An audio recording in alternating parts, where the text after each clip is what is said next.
Isyour6covered. Appreciate everybody showing up. We got an X-ring here. We just got home from the range. We're at Virtue Defense, located in Old Fort, North Carolina, and had a chance to actually meet a few people today. That was a lot of fun. Ray turned into a teacher like he likes to do, and it was actually pretty dang enjoyable watching him help some people out. But tonight is a huge shout out, as always, to Vortex Optics. Go over to vortexoptics.com and find yourself something nice, is what I like to say. We did quite a bit of stuff today.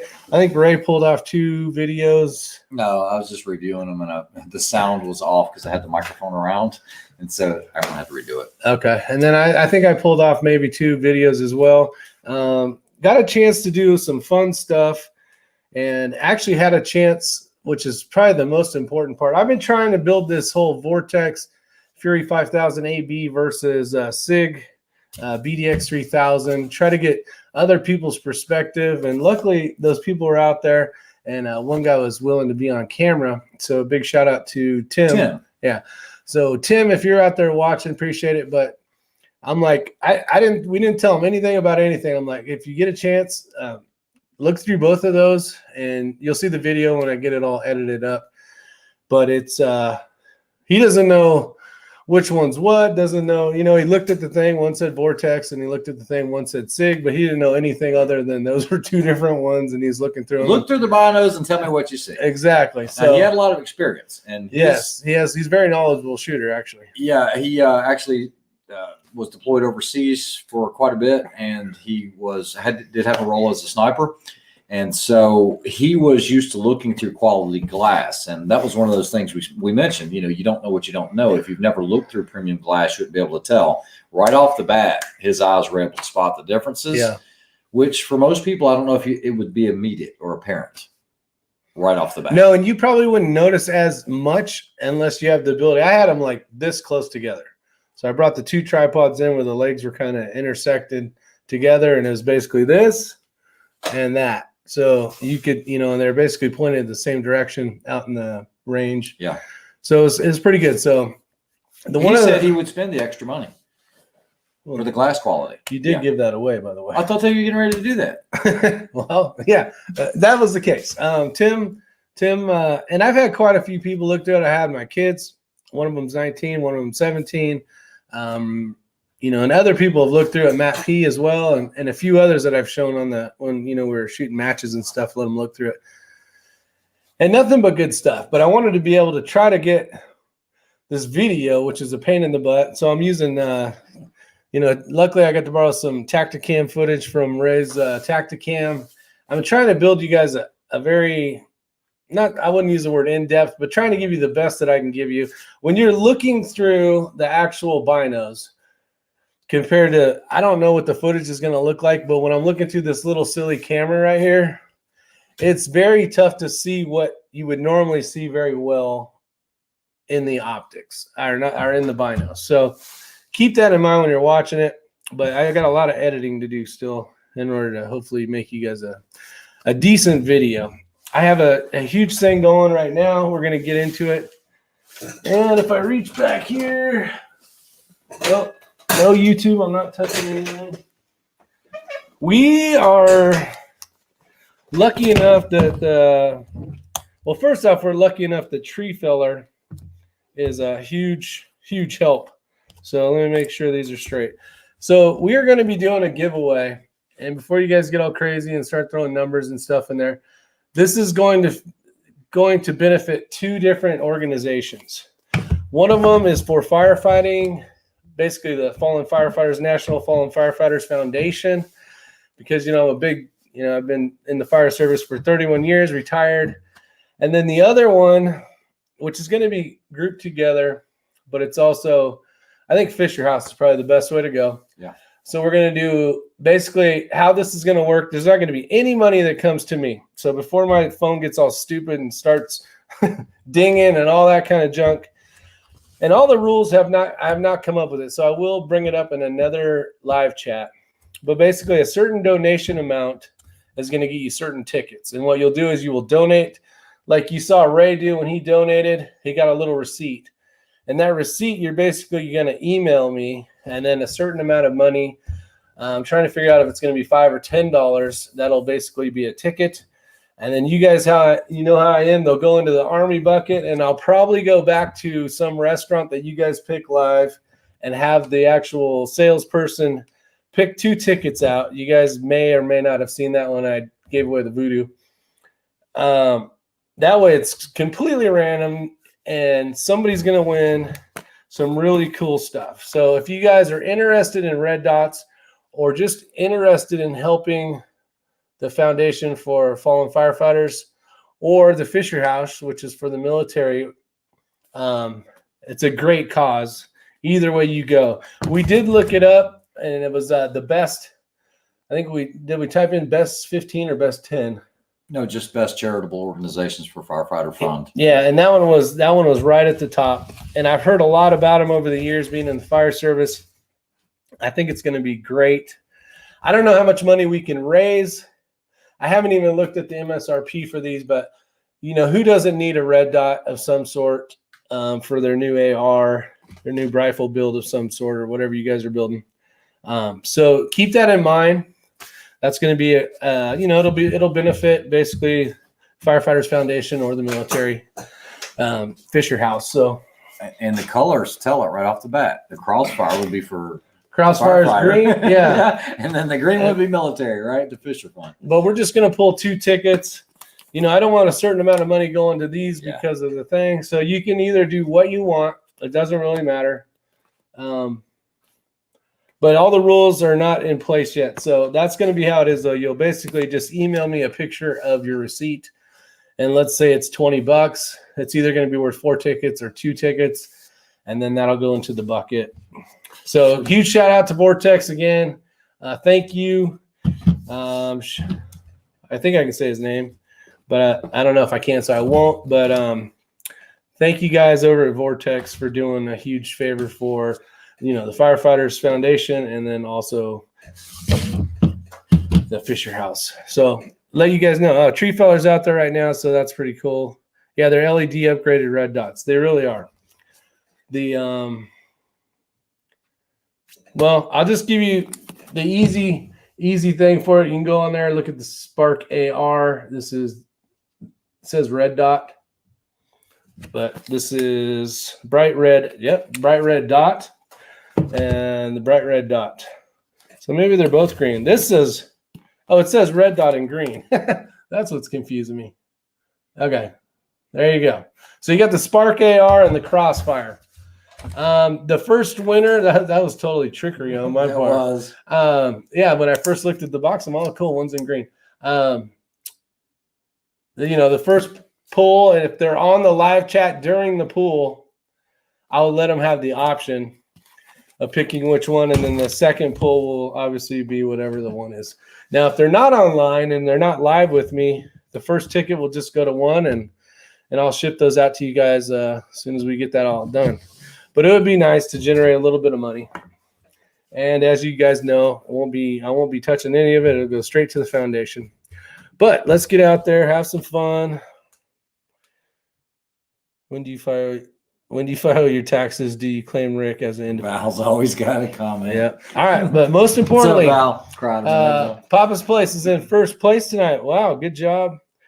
We got Tree Feller 22 coming in second. And we got Big Country. Yeah, we got Josh out there, Pursuit of Accuracy.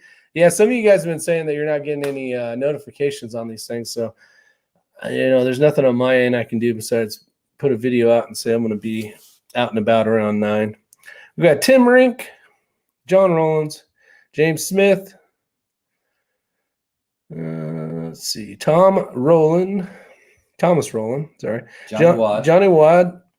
We got Willard out there, Brian T, Brody Hetland's out there, 80 Baja Mano 018. Rifle Mania, Frank Fur, you should be getting your package in the mail. See, Abigail's out there, Provider Racing. We got Tree Feller. We got Richard Arthur, yeah, Tree Feller's out there. Barry Danick, Wow Guy's out there. Drew Bradley, man, Drew Bradley sent me a really cool novel on the Death Squad tripod. Yep. it's pretty cool about how, how much he's learned about it and all sorts of cool stuff. So Good deal. pretty awesome. I gotta make sure that +5 sees that email. See, we got Stratos 27, Thomas Rowland. What's going on, buddy? Thomas is going to be in the area around August 1st too. He wants to see if we can meet up, have lunch or something. Cool deal. Rifle Mania said DW. Groundbreaker second. Okay, we got Bald and Curious. We got Otter out there. And of course, it jumped up. We got John Kreiderman we talked to earlier that said he was going to come out to the range but never did. We got David Jakubrowski. Jakubrowski. We got David. David's here. We got HRM Weapons Machinist. Sorry if I messed up your name. I do apologize. We got Charles Fitzgerald. Lance Hawley. Bravo 1 Actual. Welcome to the show. Chris Smith. Lead Mining 44. Luke is out there. Wow guy. Sheball Seki. So appreciate you guys showing up, having some fun. Man, it was a long, humid, hot day. It was. Not so much hot. It was humid, though. I tell you what. Humid. My body was leaking from all over the place. So back here is a couple new items, or one new item and one old item. So this one here is actually a Tactical Solutions 1022 X-Ring version. Yes, it is. It's topped off with a Vortex. That's the PST. That is a 5-25 by 50. It's in mil radian. It's got the Thunder Beast 22 takedown can on it. And the update to that is we just put in the Kid trigger, which is an expensive trigger, but my goodness, it is worth the money. It is had a chance to shoot it quite a bit today and a lot of fun. Now, this isn't a rifle that I would shoot in a NRL PRS style shooting. It shot tight. But you wanted to see what it would do. But I wanted to see what it would do. We had taken it out, and I got a video on this that basically is talking about the same stuff, but it didn't shoot a great group. So I basically punched the board yesterday, cleaned it all up, and put the new trigger in it, and it did a decent job. So it's not a voodoo, let's just say that, but it is a super lightweight, a lot of fun. Like if I was hunting squirrels, that would be my rifle right there. I mean, it's super light, super quiet with the Thunder Beast on there. And then over here is a really cool, brand new for me, a brand new Seekins built AR. And it is my new 3-gun rifle. On top of that, it's a 1-10. That's the Gen 3. That's the HG 1-10, which is a really, really great 3-gun rifle. It does have mil radian in it, and it is the first focal plane. And it's got, why is my brain not working? It's got what the heck triggers it got in? It's got the help me. That one's got the Hyperfire trigger. So it's a great setup. Yeah, you are here to. Brain's basically done for the day. Hey guys, I want to give a shout out real quick. I'm going to jump in here. If you haven't followed or watched Pursuit of Accuracy, it's Josh Thomas. A lot of rimfire content, and he just did the last 2 videos that I watched. Covers a topic that we've kind of avoided. I've talked about a little bit on the channel, and it talks about him doing the results of weighing and sorting your 22 match ammunition. He used Center X for that. You guys got to watch that video. It's one of the reasons why I don't sort or check rim thickness. We're not doing bench rest here. I don't want to give away the videos because they are pretty intriguing. I had the exact same results when I did the test. I even told these guys about it because I got a little more anal than Josh did, because Josh was using like a 10th resolution scale. So let's say the bullet weight was 51.9. I was sorting them out to where it was like 51.000 or 005. And so I was trying to be really anal about it. And I did see some improvements. Yeah. But only at certain distances. And the thing about it is I'm going to call it the small difference that it was. Minuscule? Yeah, I mean, I'm trying to think of a good way to say this. Your target is going to be the size of the target. That little bit's not going to matter. The wind's going to knock you off more than that. if you're shooting bench stress, I could see the benefit. But if you're doing PRS rimfire or something like that where it's positional, your ability to be able to hold a position is going to be a lot more critical than the slight difference that you might see, and in some cases worse. So you need to watch that video. But if you have time and maybe you're sitting down watching this video right now and you want to weigh your stuff because you want to burn some time, or it can only help you. I don't have that much time. No, I'd rather just shoot more in practice. Yeah, but it's really good. Go check them out, guys, because that's a really, really good video series. And if anything, it'll show you, because it was one of those eye-opening things. He's taking that CZ-MTR, and some of the groups he's shooting at 50, those are pretty darn impressive. And then even at 100, it was impressive. So go check it out. Just wanted to give him a shout out. Yeah, for sure. And I had his picture of his thing up. Maybe he'll talk again. We got Dick Hedges out there. Welcome to the show. I sorted 500 rounds of SK Standard Plus yesterday. Surprising how many large outliers there were. No, that's the thing. I think it's definitely not going to hinder you. And if you have the time to do it, I mean, if let's say you're shooting a finale coming up, I'm going to zoom this in so we can see. Yeah, I can't see that. There we go. Oh, so much better for us old eyeballs. Let's see. Pursuit of Accuracy does a great job. Tim Rink says he really does. He puts a lot of time, effort into editing the videos and giving you good content. So definitely kudos to that. If I don't weigh ammo, I have to weigh myself. Ain't nobody got time for that. Pursuit of Accuracy says, yeah, get over to his channel. If you're not subscribed, go check him out. He's got good content, especially in the rimfire stuff, and especially if you're CZ, if you're shooting CZs like 457s and stuff like that. We got Clorox bleach out there.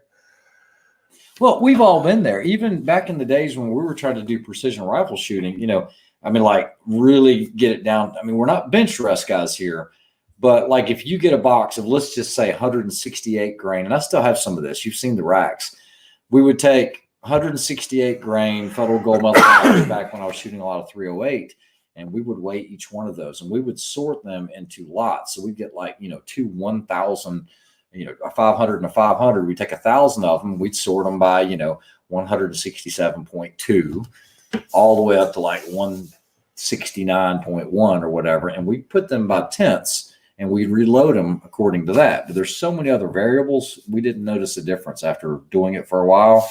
Yeah. So, I mean, if you just want to be, it depends how crazy you want to get. Silver Fox in the house. Welcome to the show. Andy Nelson, Clorox Bleach Ryanberg. Just got your box of 500 pieces of new brass. Now I just need bullets. Oh, just got a box. Yeah, welcome to the fun of trying to find stuff. Got Jackson out there as well. Yeah, Wild Guy says just trying to factor out anything that might make a shot better. I don't know if we can put the link up here, but Conservative Sniper Hunter, for as long as I've been on the channel and been with Rick here doing these live chats, I've always said 1 minute of angled gun, you're good enough. And I know for those that hadn't heard it, you might say, what the heck? But there's a link that really shows you the ins and outs and how the ammunition really is more important than the rifle itself. And he breaks it down in such a way, and he's from Australia. Yeah. He breaks it down in such a way, he doesn't babble like me. I mean, he just really makes sense with it and shows you the data, and then goes out to the range and then shows it. He's basically saying in a short, I mean, you should watch the video. You can buy, because he first starts off with like a stock 308 or whatever it was, or you could buy a $7,000, quarter minute gun. But if you're putting, say, factory ammo into it, basically your standard deviation, right, is going to give you that cone of fire. And then if you were just to keep that same rifle that you originally bought, that was, a third of the price or way less, but actually reloaded and had the standard deviation 5 or less. I think he was getting 5 when he was doing it, because he had loaded rounds trying to make the standard deviation a lot larger, like 15 to 20, which would be like factory ammo, basically. Yeah, but the part that's the eye opener, Rick, is he takes that, and let's say that standard deviation is 15 on that 1 minute of gun, and then he shows it with the quarter minute gun with the same factory ammo with that 15 standard deviation, and then shooting at 1,000, it only increases your hit percentage by, it was like 3% or something. Yeah, it wasn't much. That's when it really starts to hit home that, sometimes chasing these rabbits aren't worth it. I am drinking sweet tea. I did fall in a 50,000 gallons silo, and I drank myself out of it. Like Ray's DW expression said, while listening to Rick explain math. exactly. What's up, you Mario? guys knew Billy these conversations. I mean, just driving in the car, it's like just today we were talking about 30% over something, and I was like, Rick, where I went to school, that's this. He's like, no, that's like, all right, so let's break it down. I won't even argue with a math major. Not even happening. But what I do like to do is stir up old Raymundo. He likes to stir it up. I can stir it up. Stir up the pot. I can stir it up with the best of them. Let's see. Classic Firearms has some for less than 50 cents a round. I think he's talking to. We got Abigail out there. I did shoot the snake gun today. That's that one over there. And I really didn't, because of YouTube policies, procedures, and I'll just be nice. But here's the other one. Come on, flip over. So basically, you know what? I need to do this like this. I got it zoomed in for our comments. I can't tell if I'm even showing you guys anything. Dun, dun, dun, dun, dun. But just a quick video on that. So that's the Seekins. So there'll be a video coming out on that if you guys are interested in ARs. I know we do a lot of bolt gun, precision rifle stuff, but it's always fun to shoot a gas gun, except when you're looking for the mag well. Or you're looking for the mag release. I'm like, where the heck is it? Without looking. And, on a bolt gun, the ones I use are all on the bottom. And I'm like, where's this thing at? So you kind of forget stuff when you don't shoot it for a while. So it's kind of nice to get in there. Yeah, so for those guys that were visiting the range today, it was like Tim and Connor, and I don't remember the other gentleman's name. It escapes me. Yeah, Tim and Connor. We were finishing up pretty much. We were just hanging out, just doing a little bit of video stuff. We already did a couple of videos, and Ray went into teacher. No, these guys show up, and they had a Ruger 1022.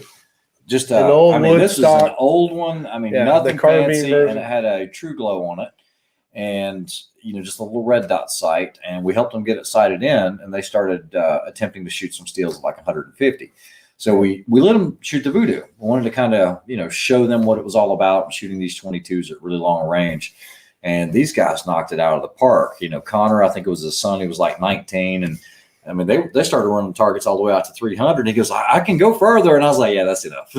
So, yeah, they did really well. Connor was into it. He was younger. He was one of the sons, I think, of the one gentleman. Yeah, he was. Yeah. Anytime that you can be an ambassador for the sport or help someone, I always know your place. Don't just try to help everybody, because some people don't appreciate that. But you can usually get a good read on people. Yeah. So, yeah, it was a pleasure. I think they were thankful that you helped them out. Yeah. And the one guy's like, I never shot past 100 yards, and he was dinging steels all the way out to 700 with the Cobalt. Yeah. Yeah. So a lot of fun. It was, it's pretty interesting, because Ray's like, well, what's the farthest you've shot? Then I think 100 or something. Yeah. And Ray's like, oh, we'll fix that. Yeah. But it was enjoyable to watch and to help him. But, Ray did most of the talking. And it was kind of fun just watching him in his mojo. Yeah. Speaking of which, a lot of you guys have asked me about long range classes. Finally getting that sorted out. We're only about a week or so out now of being able to come up with some dates and everything. We should be able to teach that at Sawmill Tactical Training Complex. That's not set in stone yet, but basically they have 1,200 meters out there. They have lodging facilities on site, because there's no hotels within like 30 minutes. So maybe we'll look at releasing that information. It won't be in, a 700 yards and in. We'll actually be able to stretch out to, 1,200 and so yards, depending on what, people in the class bring. But it will be an intro into long range. And we can look at doing an intermediate or an advanced long range course, but that'll be later. So I'm excited about that. Rick's been kind of following this along the way. And yeah, I think one of the, not the coolest part, obviously, but what's going to be neat is you'll be able to have a chance to hang out with the instructors, the guys before, the night before. Yeah, be able to hang out with the shooters and just BS, have fun, and then wake up in the morning and go shoot. Yeah, that's it. So we're looking forward to doing that. It is in just outside of Lawrence, I believe, Lawrence, South Carolina. It's called Sawmill, Jack. Sawmill. Yeah. So yeah, we'll see. Yeah, so it'll be fun. I think it'll be a good time. The facility is phenomenal. So it's got rooms, it's got training section. It's set up really nice. The layout. It's fire pit, all sorts of stuff. Jackson, great follow up to that question about KB and I doing a class in Pennsylvania. Honestly, the daily rate for the range was going to be cost prohibitive for us because I'm not one of those guys that's going to charge $700-800 for an individual to go to a 1-day class. I think that's a little bit out there. If you're charging that kind of money, then yeah, you can afford that range fee. That's crazy expensive. One of the things about the class that I've always run, whether it was carbine classes or anything else in the past, they're not huge round counts, and the prices have always been really realistic, good prices. So with that being said, I'm not going to go to a range where I've got to pay $1,500 a day to rent the range, because I do cap it at 10 students. So yeah, there you go. That is true. Welcome to the show, Lynn Holt. Who else is new to the show? Let's see. So no, it was a good day. You had a chance to shoot your new team gun. Yes. I don't think I've shown it on the channel or anything. So I did, and some of you guys know this. I shot for Cobalt a few years ago. Well, they went through new ownership. It's now owned by Aaron and Jason, and I was able to reestablish a connection with them. They sent me a rifle out, and so we went out to the range today, just shooting 69 grainers, and man, it just every steel all the way out to 700 was easy. I like what they've done. They've changed it up a little bit so that the handguard's not so aggressive, muzzle brakes aren't so aggressive. It's truly a full duty / double duty as competition gun without being too flashy. Yeah, no, it's not flashy at all. It's definitely a nice rifle. Now, okay, so I'm going to change gears and kind of turn it around on you, because I know you've been looking at possibly getting something that is skeletonized, upper and lower. Yeah, I'm not a huge fan of that. I know there's been issues in the past. Yeah, maybe not so much with that company, but the whole idea. Yeah, I haven't mentioned any companies. No, I'm actually looking at the Lead Star Helium. It's a super lightweight. There's some things I want to do with it. I want to try it and have some fun with it. But there's the barrel and probably the brake are going to be different than normal, so it will be a little bit heavier. But I don't.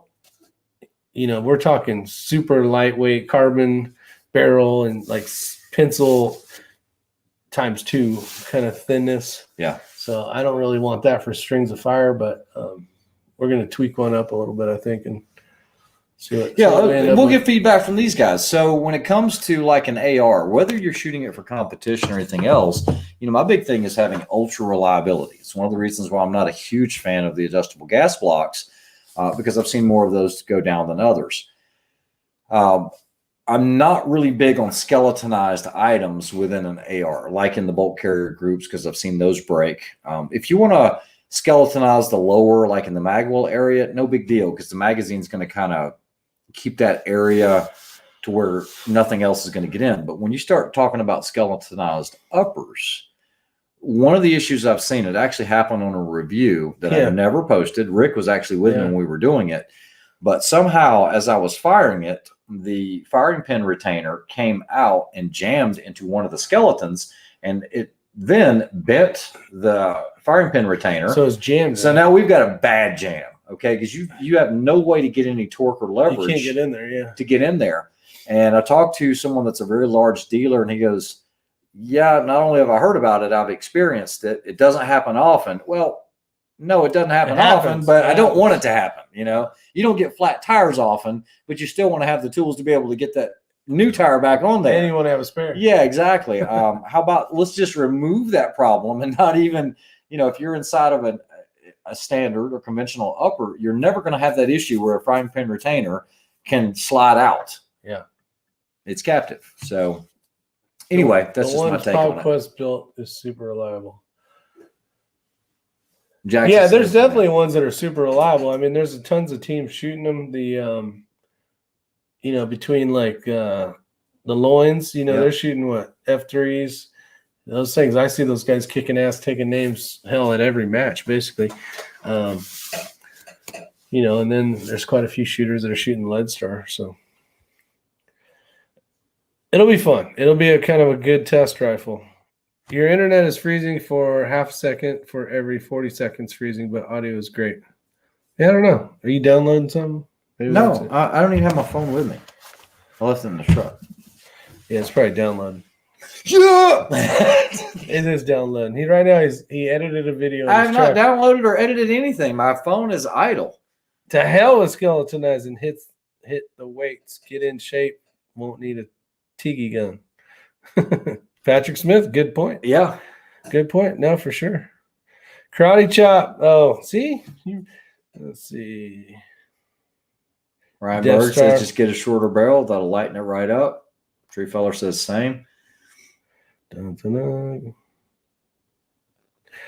Yeah, no, there's going to be a little bit of madness to this rifle. We'll see. If you're into competition or anything like that, and you're just going to participate, have fun, this one's fine. Yeah, but if you're going to try to finish at the top, you want to be in that top 10 or top 5. What I try to do is remove anything that could cause problems. Me having a skeletonized upper is not going to help me in any way. It's not going to make me any faster. Nope. I mean, we're talking about aluminum here. So we're talking about, I mean, you know, maybe spit or something, right? Go spit before you shoot your stage. It's not going to help you swing any faster. So I just try to remove those variables that could cause me problems. You know, scope mounts and things like that. I don't use quick releases. You know this about me. Almost everything I have is a, you know, rigid screw type. I don't run ADM levers on any of my scope mount. I don't need a quick release scope mount. Yeah, it's not needed. You know, like the spurs, I don't choose any of those. There's one over there. What? That 101, the Burris one. Oh yeah, I got you. So you got the now while these have their place, and you know, you guys can see the quick release levers on the side. That was a win, people. He actually won this. What up, Crazy Scotsman? Loctite or not? No. But I just don't have it. No Loctite. On what? What is he talking about? So conservative sniper hunter, there's a time and place for Loctite. I don't use them on my scope rings. Back in the day, we used a lot of blue for that. Just be careful, because remember, if you guys that don't know, you need to reduce it 15% to 20% on your torque values when you apply Loctite, because you're adding lubricity to those threads.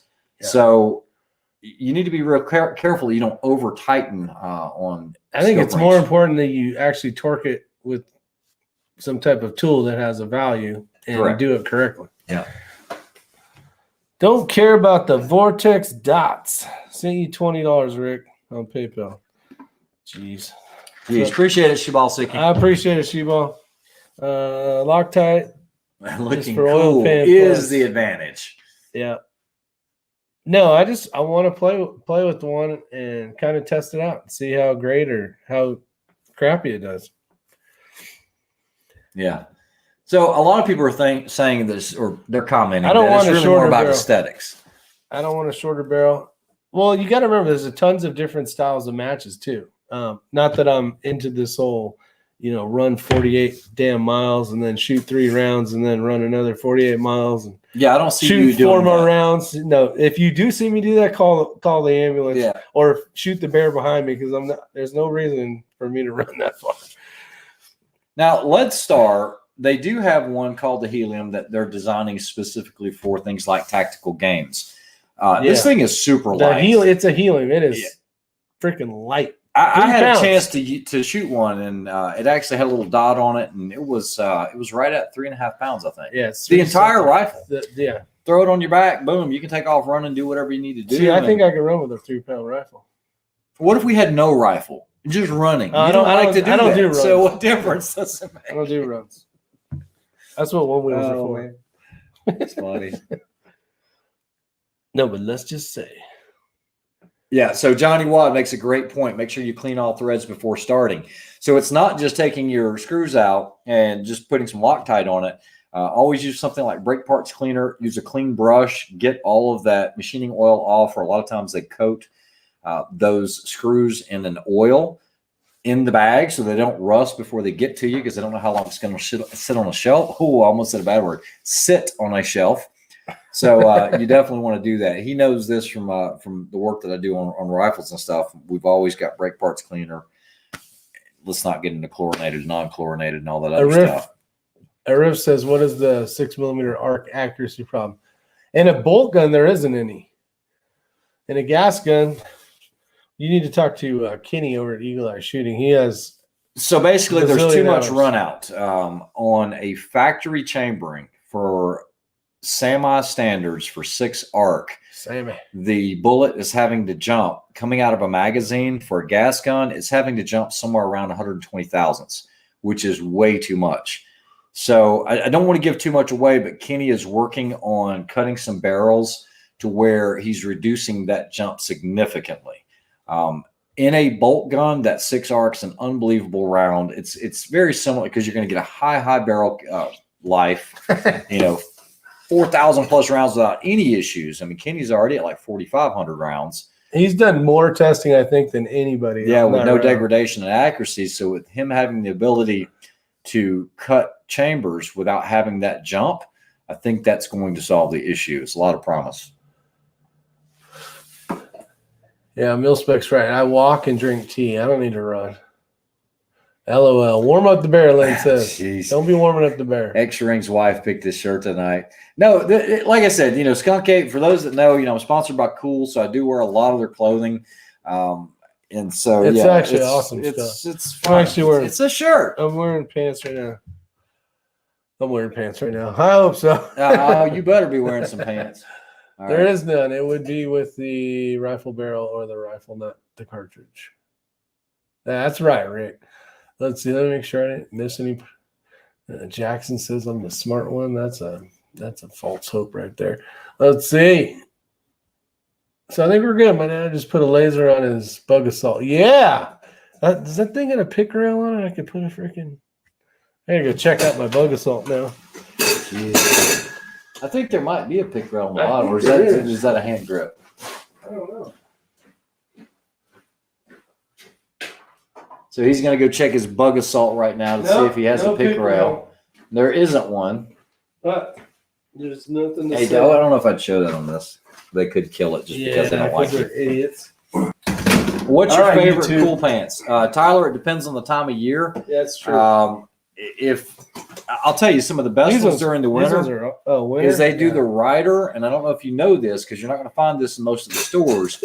They do a fleece lined pant. Those are in the rider, fabulous, and they're unbelievable. Now in the summer months, we're typically wearing these ones that are stretchy. What's up, Rich? On the sides, I think these are called the Radicals. Yeah, and these ones are different. He has a different set. I don't know what those these are. These are pretty sweet because they got the vent holes on the sides. Okay. Don't be okay, me. You gonna walk around with your vents open? I had this one open and I didn't even know it. That's why I was all, oh man, my left leg is cool. We got Jackson. I agree, and so that's the thing. I mean, anything that's free is good, but I thought the two dudes looked scarier myself. You know what he's talking about? Oh, because the guns are scary. Yeah, they're scary. Yeah, the bug assault. Yeah. We got Rich out there, 1911. What's going on, mister? There's no sense dying tired. That's right. You will not outrun a bear. No. That's right. Not run. Man, I watched a grizzly bear outrun a freaking you guys probably saw this video on YouTube. This elk that tried running from this bear, and he had like a huge gap. Gets into the water and he's going, and this bear's like, I was thoroughly impressed and scared all at the same time because I'm like, you are not outrunning one of those. No, Skunk Ape. I've shot with Rick a lot, and there's only one or two people I know in this world that I would probably do that. I want to see trick shots on a channel. Maybe Rick can shoot an apple. Oh, no, I wouldn't do that. Nope, wouldn't let you. I know you wouldn't. If you're going to use Loctite, remember, so locate is pretty. Yeah, and so red Loctite got. We'll get into this real quick. There's not all Loctite is not the same. Of course, you have the different colors, but even within the red, 263. You've got 263, you've got 273, you've got high temp. So red is not just red. We use everything from purple to blue to, the green, the jeweler stuff. It just depends on the application. And while it is good, there are times it can let things release when you don't want it to. Depends on what type of, vibration, heat, exposure, all of that other stuff. So just make sure. John, I don't think you're going to so much save money. You'll probably be able to shoot more. Now, in all reality, you could say that would be saving money, but you're gonna test stuff out. You're gonna figure out what you like. So instead of just buying the factory loads, 20 in a box, you may be building 50 rounds or 100 rounds, and then going out and trying it out and seeing what you like. But you're gonna end up with better ammo if you're doing things right than you would for factory. Not that Hornady ELD ammo is really great, but I think you can bring the SDs down if you got the right equipment. Significantly. Yeah. So if you're asking that question, John, I would assume you're not doing a lot of reloading of precision rifle ammunition. It's a pain in the butt, just so you know. Yeah, it takes a lot of time. And if you're having to buy the equipment to do it, I don't know, especially right now, I don't think it's a great time to get into it. Number one, availability of components and parts and pieces and whatnot, you're going to pay an elevated price anyway. For us, the reason for reloading is you can reload a lot more accurately or a lot more precisely, I guess is the word, for your own rifle. Okay. Yeah, because your barrel length may be different. Lots of little factors. Yeah, a lot comes into play. A tremendous amount of things. So, with accuracy nodes and all that, and velocities, I don't want to get in to the small topic of that, but basically, if you chronograph factory ammunition, you have some things that they call, your muzzle velocity, of course, which is never going to be the same. It's always going to have some spread, okay? Extreme spread, and then your standard deviation, okay? And your vertical dispersion. So this is the thing. Factory ammunition, depending, even like Hornady ELD match, like 6.5, you might see numbers, because it's always going to vary based on lots and everything else. You might see standard deviations of 12 to 17. I've seen numbers as high as 20 out of some boxes. And that's good ammo too. And it's extremely good ammunition. But if you're trying to shoot a target at 1,000 yards, just those differences, forget wind, forget any environmentals. But if this is the target, this is your target at 1,000 yards, just that difference in velocity could be the difference between going over the top or going underneath it, because it's faster or slower from one round to the other, So, it's already good match ammunition, but now if you can reduce those standard deviation numbers down to half, now instead of, it being up here and down here, now you've shrunk it down, you're all more in the hit zone. Now, like I said, we're taking environmentals out of it. That's where the beauty of hand loading comes in, because I can load into single digit. I know Kenny can. I think Kenny's actually loaded down to like 1. I can't do that. I've never had 1s. I've reloaded to 2s. I think 5 was my fit best. But it takes a lot of time and effort. And you are taking granules, not grains of powder, but little granules, and either applying or taking out in order to get. Now, Kenny doesn't do that. If you're on the node, you're on the node, and you've got a little bit more forgiveness on that. But that's what we've been doing in order to get those. Sometimes the Bug Assault now has a revolver. So do you guys shoot bow and arrows? Actually, Ray used to shoot a lot of bow. Yeah, a lot. Everything from Matthews to Bowtex, and we've actually shot some at the house there, and I was playing stupid. And here's a good question, but it's what it is. All right, Mr. Knucklenuts. X-Ring. Did you get to fire Kenny's 6 Arc during the sighting practice the last match? I want your thoughts on the MDT stock on Kenny's rifle. I'm thinking about getting one for my Remington 700 Police. Okay, so conservative sniper hunter. I did not shoot his rifle. He built one for me, and I had the MDT ACC chassis. The only reason that chassis was on the rifle that Kenny was shooting for that match was to save weight. Which one did he have? It wasn't the KRG. No, it was an something MDT. Like that. Yeah. He said it worked fine, but it just saved him a ton of weight. So Kenny would be the one to ask if he pops up on here. Smart man. If you had any questions about it. Get rid of the weight. Did we try the craft challenge in centerfire yet? We did not. Chris Winsett. No, I actually, just so you guys know and are updated, I did get me an MPA chassis. I was going to ask. I was going to say, hey, you want to talk about that? Yeah, I got the BA hybrid. And you guys say, well, don't you have a bunch of XLRs? I do, but they're kind of slated for other things. And the problem that I was having, even though I solved it. No, you got the BA comp, didn't you? I got the BA hybrid, didn't I? I don't think so. I think it's the comp. Is it the bigger one or the smaller? Smaller one. I got the hybrid. It's the hybrid, yeah. So I got it in flat dark. It was like a flat dark earth color. Big shout out to Chris Simmons for knowing somebody that had one that was brand new that they wanted to get rid of. But I really wanted that adjustable mag catch. And it's a huge thing, guys. Yeah, I think it's a must. You can tailor the magazines to where it seats and locks up higher or lower, which I know that's something that XLR is working on. But you can get it exactly right, almost to the point where you can put a little bit of pressure and it seats. And I've had zero, and I mean zero, feed issues through 4 different magazines. So I was getting that all set up today because we're starting to run out of time for the PRS finale. What is Todd Elster is in the house with the new slide lock tray? Hey, you guys, yeah, the slide lock tray. We're going to call it the slide lock tray. I don't know what he's actually going to officially name it. If you guys do reloading, since we're talking about a little bit of reloading right now, check out Elster's Rifles and Reloading channel. He does a ton of stuff, but not only does he do that, his business, he does EP annealing. So here's EP the Innovations. Yeah, EP Innovations. Here's some of the trays that I do. Okay, so almost all of us use these trays right here. Now, if you took this and shrunk it down, and you imagine like that you have, and go out to his channel. He just did a premiere on this, and awesome. He shared the information with me prior to releasing it.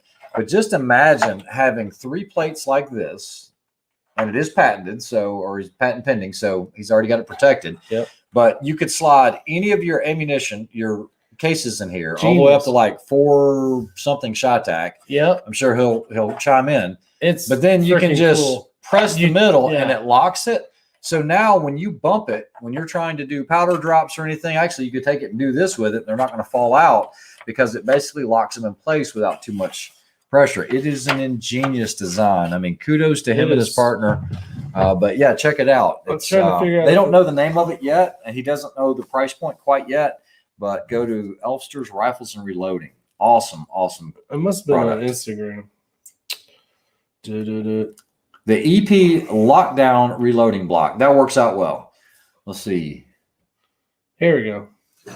All right, for you guys, get over and check this out. Let me find their best picture. So here's the block. I don't know if it's going to be a horrible picture, but that's good. But that's what it is. This thing is really okay. So you can see the case inside there. You can kind of see, if you look close to your screen, you'll see that there's a top, a middle, and a bottom section like Ray had shown you. But those 3 machined aluminum plates, they close up. They close up when you do that.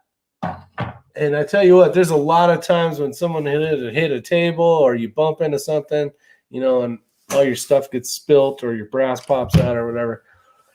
And you know what? You'll figure it out, because these ones, the thing that sucks about these is they're made to fit a bunch of different calibers. But that means, like you guys would know, they don't really fit. They're sloppy. And so kudos to Todd and his EP integrations for building something pretty dang cool. All right, let's get back out here. Tyler Orth. Let me see. Won't be able to watch Wi-Fi. I went from blah, blah, blah. All right, Shaggy, have a good one, buddy. But yeah, so something cool. There's a lot of people in the community, guys, and things that are very useful. So just bought a used crossbow, Thomas said. That's cool. Nice. The crossbows, guys, I don't know if you guys have followed them, but they have gotten ultra small, and they are, some of these are holding 1 minute at 100 yards. It is incredible. Now, the price point is not cheap. I think one of them is Raven or something like that. I cannot remember the name of it, but I think it's slinging arrows at like 1,500 feet per second, or maybe it might not be 1,500. It is slower than that, but it's a minute crossbow. Let me try to do an email real quick. and I don't have my phone to look it up. See if I can do it this way. No, that's not the way.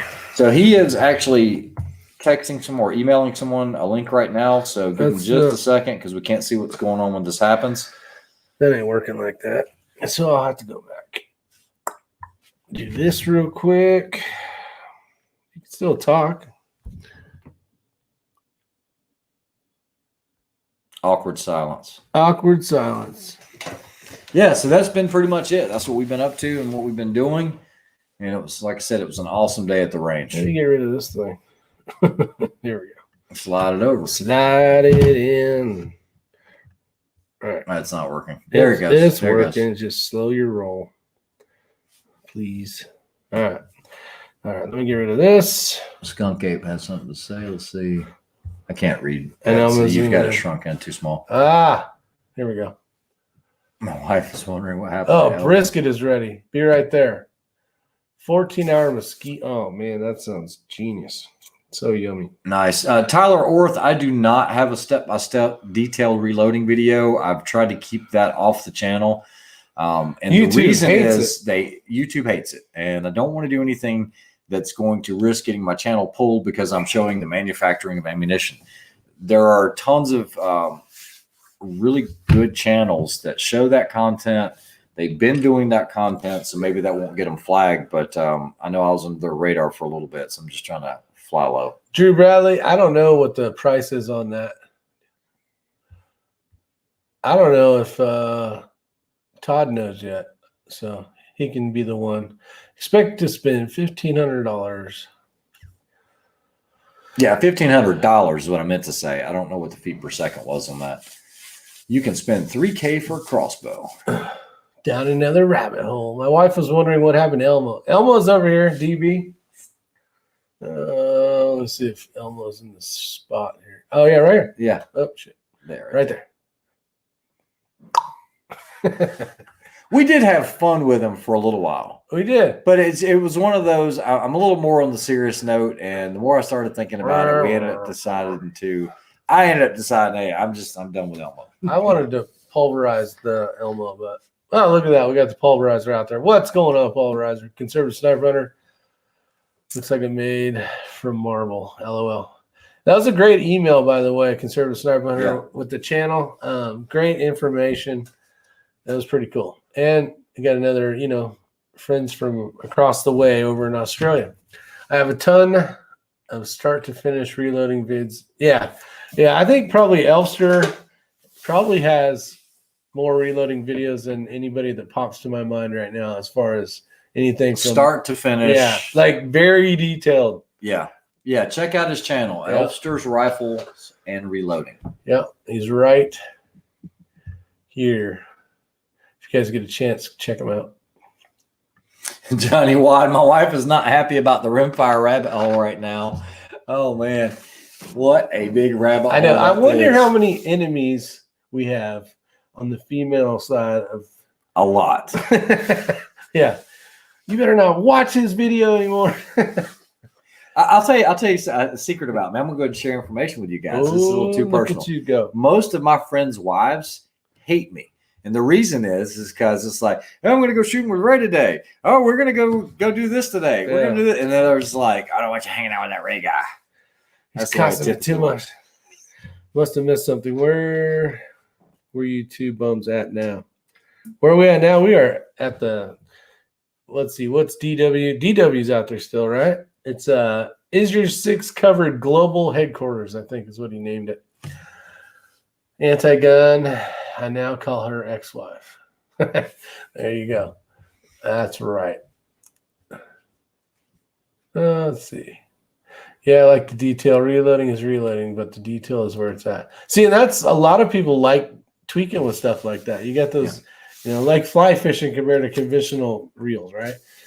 You're learning the bugs. You got to flip over rocks, figure it all out. It's not, just put a thing on, throw it out there. Born to be shooter Josh, I know he's a younger shooter. Yeah, it'll come with time. It'd be nice to have all the cool equipment, but as you get older, you learn to where to place your priorities, I guess. And you just have to save up for those things. I think. Raven R500E crossbow, $3,300. Wow. That thing better shoot full auto. Yeah, Ryan Berg, you'll have a great time. Going to shoot out to a mile. What caliber are you shooting, Ryan? And have you ever shot a mile? Big Lake Rifle Range. Where's that at, I wonder? I don't know. I don't know where Ryan Berg's from. I know typically if you're shooting a 6.5 Creedmoor at a mile, like a 147 or a 140, you're going to be holding somewhere around 23 to 25 mils, depending on factory ammunition, reloaded ammunition, barrel length, all of that. But it's going to be somewhere in that range. Good place to start. Yeah. 20. So you got a whole 15 mils? No, 23 to 25 is going to put you in the ballpark for that mile target. For 6.5? 6.5 Creedmoor, yeah. Somewhere in there. What's up, Jason? Welcome. Some other stuff's going on. We've had a good time. Today was really good. I'm actually not working tomorrow, so I'm either going to go try to rip some lips off of some fish, or I might go shoot. I don't know what I'll do. I think Matt P's got the day off too as well. Ray's got to go in for a little while. Sucks to be the boss. And what? You're a dick. I could have went in the night and just got it taken care of. Yeah, why don't we? Let's just go get it done. No, that's all right.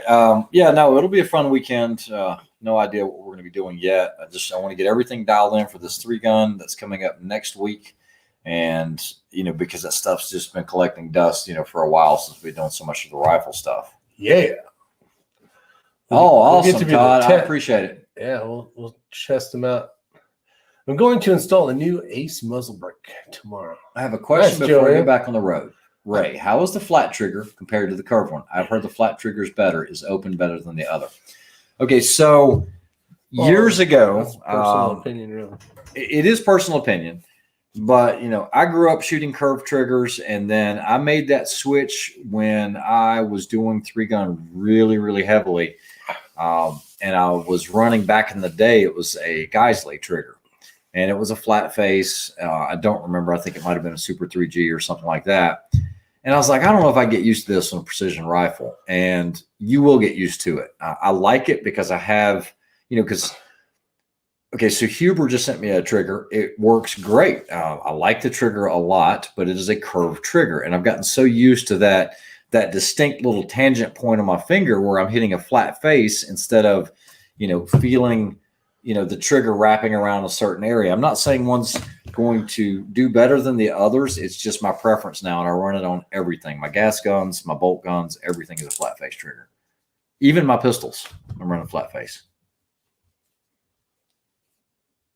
I like them. Yeah. So there you go. What's up, Peter?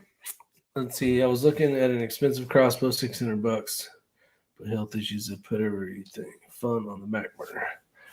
Sorry to hear that, 45 Auto. Hopefully you get healed up quick, my man. Oh, I think Big Lake. He's taking a 6 GT. Okay.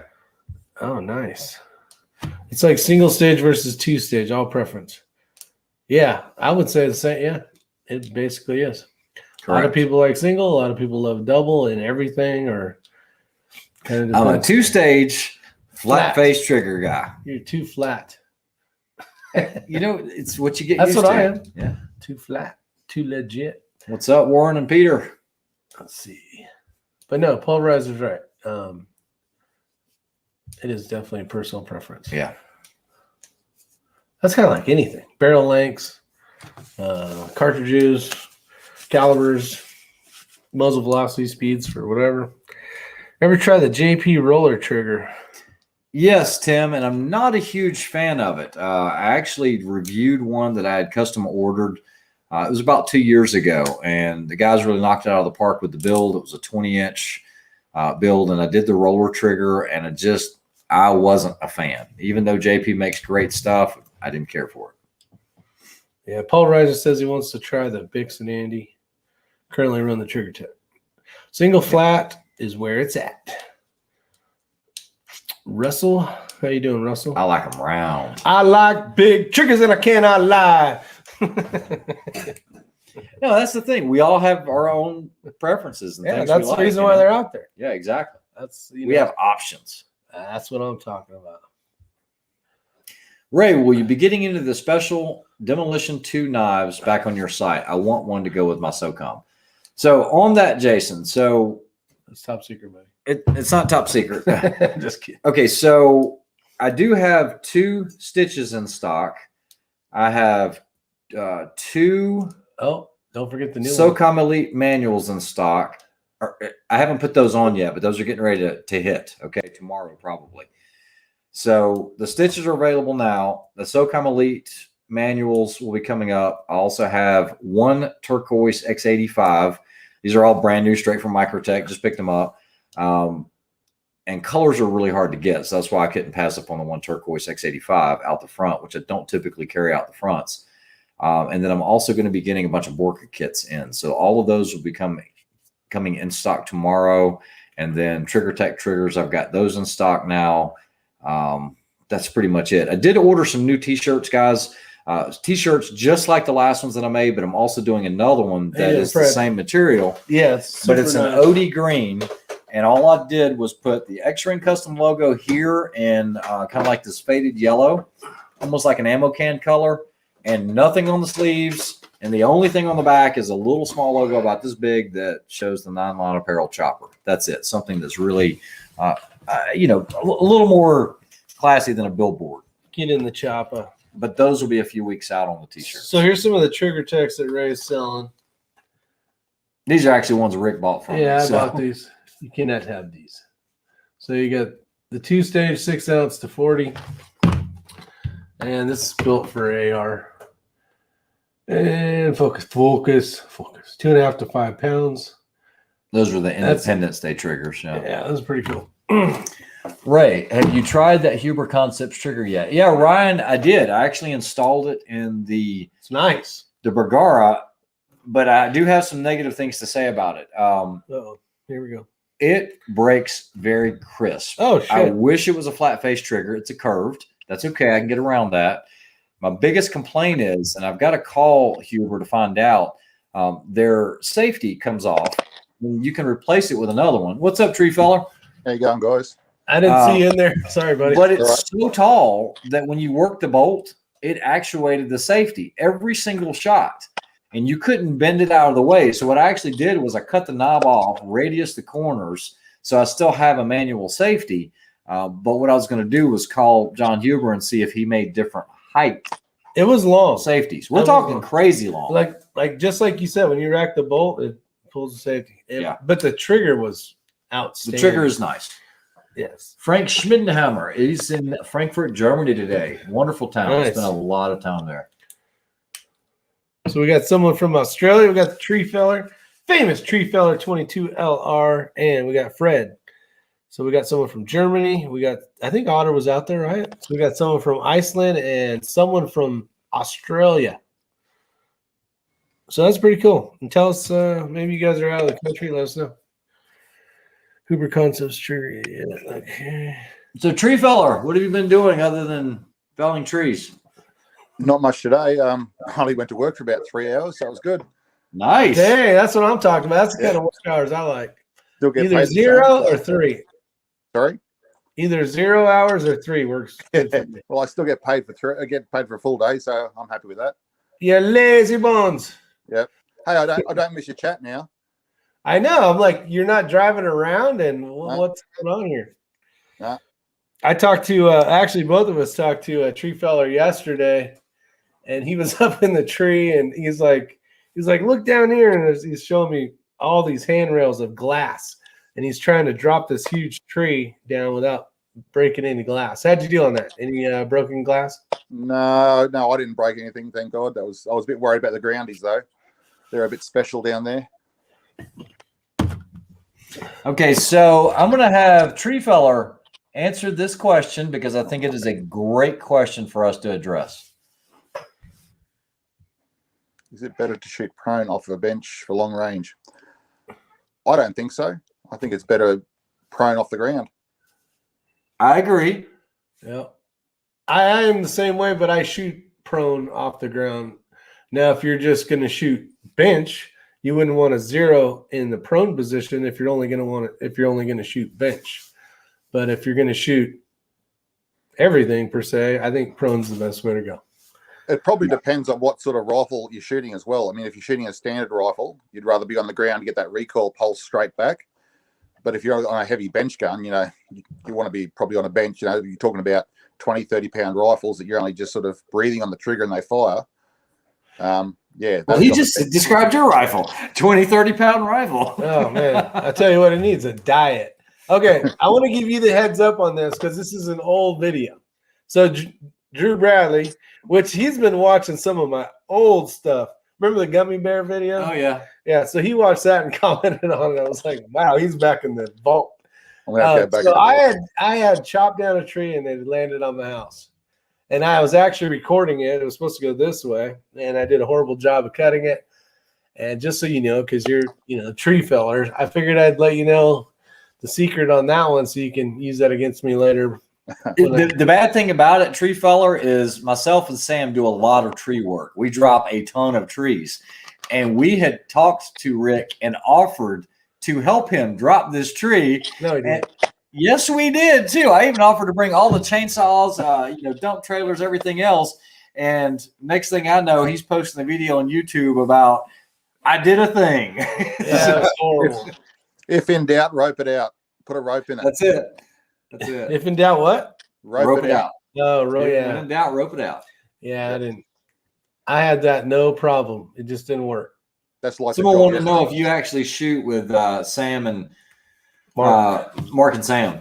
No, they're on the other side of the country, but I do chat to them every now and then.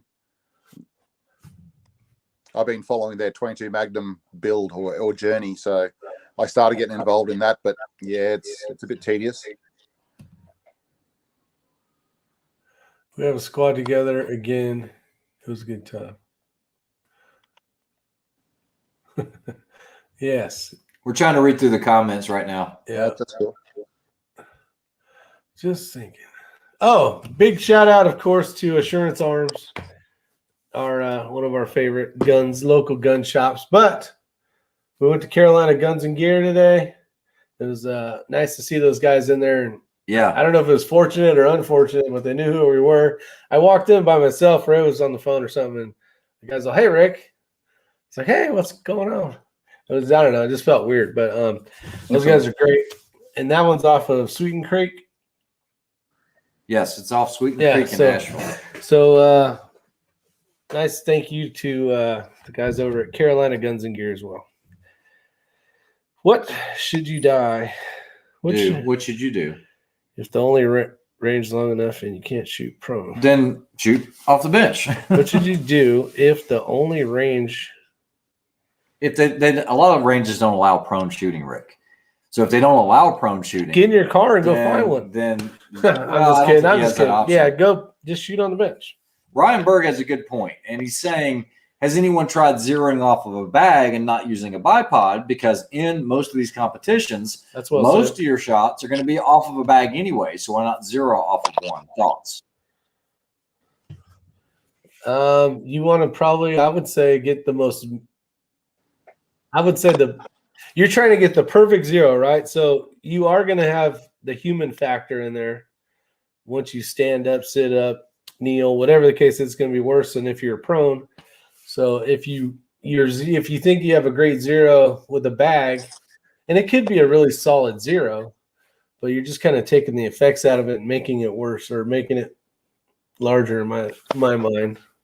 I don't know if that's the best way to say it, but that's kind of how I wouldn't think there'd be that much difference between shooting off a bag or a bipod, really. I mean, if you get Not a in a station off a bag, yeah. it's going to be very similar to a bipod. I think for me, it's a matter of convenience. Yeah, You drop down, you deploy two legs, and you just use a rear bag and you get it done. If you use a bag up front, typically, like the bags that we're using in competition, whether it's a game changer or whatever bag of choice, it's usually not high enough, at least where we shoot, to be able to elevate the rifle up high enough to where the buttstock's not still hitting on the ground unless you use a really tall, like the bag you were using today. That big old, I mean, it was huge. It's really keep the range. Yeah. So I think for me, it's more convenience. Yeah, you just click it up a few more to get to the taller targets, farther targets. People need to shoot more from all field positions. No, and that's what's good. I think, what is it? I'm going to screw this up. On the range. Is it on the range? He has that dot contest, kind of a competition. Day at the range. Day at the range. Thank you. Yeah, I always screw that up. I like that, and actually changed up the thing, and I shot it basically off of a cattle fence, and just to see what my groups are, and you're shooting at one little tiny dot at each time you shoot. It kind of gives you an idea, like, kind of like Chris's the way test kind of tells you what your shots are doing from different positions. So someone asked about the Bergara, the steel barrel. It actually shoots lights out. It is a great barrel, great action. A lot more impressed with that than I was with the carbon fiber barrel. However, for the finale, I was going to shoot the Bergara. I was dead set on doing it, but I went ahead and threw the Voodoo together. Chris Simmons actually made a comment to me. He's like, and I don't want anybody to take this the wrong way, but basically he's like, well, if you have this, basically, you know what? I'm going to change how I was going to say it. If you have this, why would you shoot that? You paid the extra money, and he had a point. So I went ahead and threw it all back together. It's shooting lights out, and it doesn't matter. And I do want to mention this. It doesn't matter what type of rimfire you have, and between all of us, I mean, there's a lot of Voodoos, a lot of Bergaras. You need to really know what your first round cold bore is. And you say, well, you know what? I get to zero before I shoot this match. Well, if you zero at 7 o'clock, let's say they have zero from 7 to 7:30, and the last shot's at 7:30. Well, they typically will start the shooter's brief, and then the stage briefs. Everybody will go to their stages. You might not be shooting again for another hour. Almost every single one of these rifles, every one of them, regardless if it's an ace barrel, it's a 20-inch barrel, 18-inch barrel, Bartland barrel, there is a cold bore shift. And that is enough time that I've noticed to actually miss if you're trying to shoot at like a 1/4-inch KYL. Yeah, if you had to go backwards on a KYL. Now, remember when we shot in Kentucky, stage, that very first shot was on the ace card for the BNT, the one that I had won. Yep. And I knew that I was 4/10 left on cold bore. And it was windy. Yeah, so you're doing the math on the wind, and I knew I was going to be cold bore 4/10 left. It's just that one shot. And Treefeller he can tell you, he's done enough shooting to know that cold bore is very important to know, because these matches are won by 1 point. Yeah. Separation. A lot of times they're tied. Ties. Ties and end up being. Tell us about your rifle scope setup and what ammo you're using there, Mr. Treefeller. Conservative sniper wants to know. Well, I'm running the Voodoo with a 20-inch barrel. It's just the ace barrel that's in it. It's a Gen 2 in a Manners PRS-1 stock at the moment. And I've got a set of Porter Machine Works Australian-made rings. There's a guy here, Ian Porter. He's making some really good rings at the moment. And on top of that, at the moment, is the Athlon Aries. I got the Midas tack on that one at the moment. The 5 to 25 by 56 with the 34mm tube. Not real nice scope for the price and features. And Lapura Center X through that one. There you go. Now, Treefeller, aren't you the official first Team Voodoo Australia shooter? Yes, yeah. Congratulations on that. Yeah, amazing. Sports. So yeah, no, I spoke to Danny and I spoke to Mike, and Mike endorsed us and said, "Yep, go for it." So we put it together. There's a few of us in the team now, hopefully, and we're representing Voodoo Australia in all the NRL stuff we're doing here at the moment. No, that's amazing. Outstanding. Great to hear.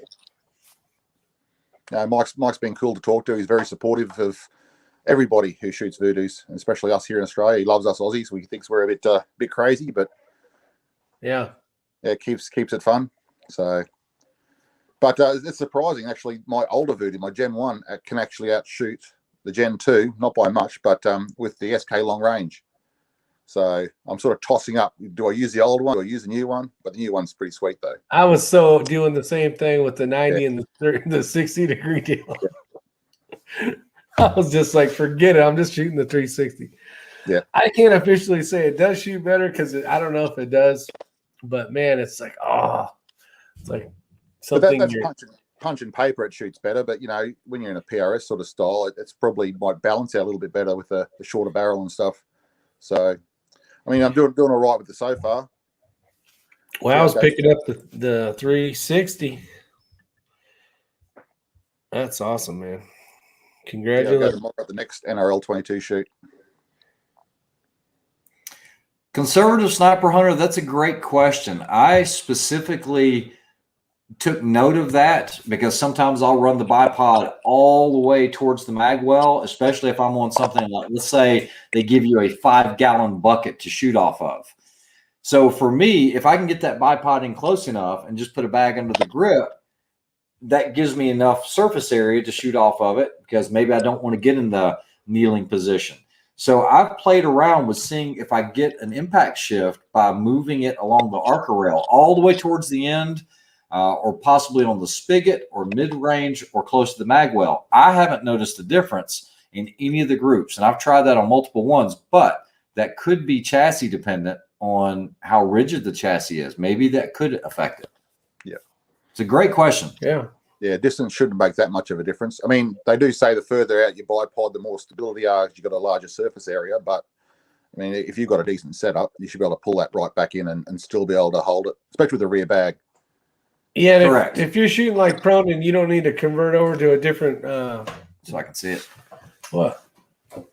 What do you want to see? Yeah, I just want to make sure I can see some of this. There's something else too, and I wanted to mention this because Treefellow hit it on a great point. The further it is, the more distance there is between those 3 points, between the rear bag and the front two. Yeah. We are going to be shooting movers at this next match.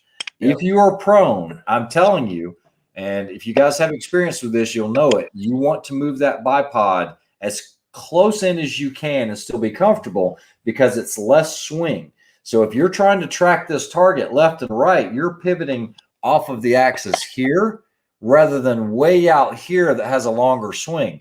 So if you're trying to do ambushes on it, it gives you a chance to get ahead of that target and wait on it. It's a good point. It's a good tip if you're shooting movers. If you're not shooting movers, don't worry about it. You'll also find if you've got that bipod further out, you actually have to apply a little bit more pressure to get it to move left and right as well. Yes, that's correct. Yeah, bring it back at least halfway. That's where I found the best spot for doing movers. Yeah. No, definitely good information for sure. There's another golden nugget. We always try to give those golden nuggets. Golden nuggets of knowledge. Golden nugget. Make sure you follow what you're supposed to do at the match. You always prepare. You go, I'm going to do this. I'm going to do that. You jump behind the gun and shoot, and everything goes out the window.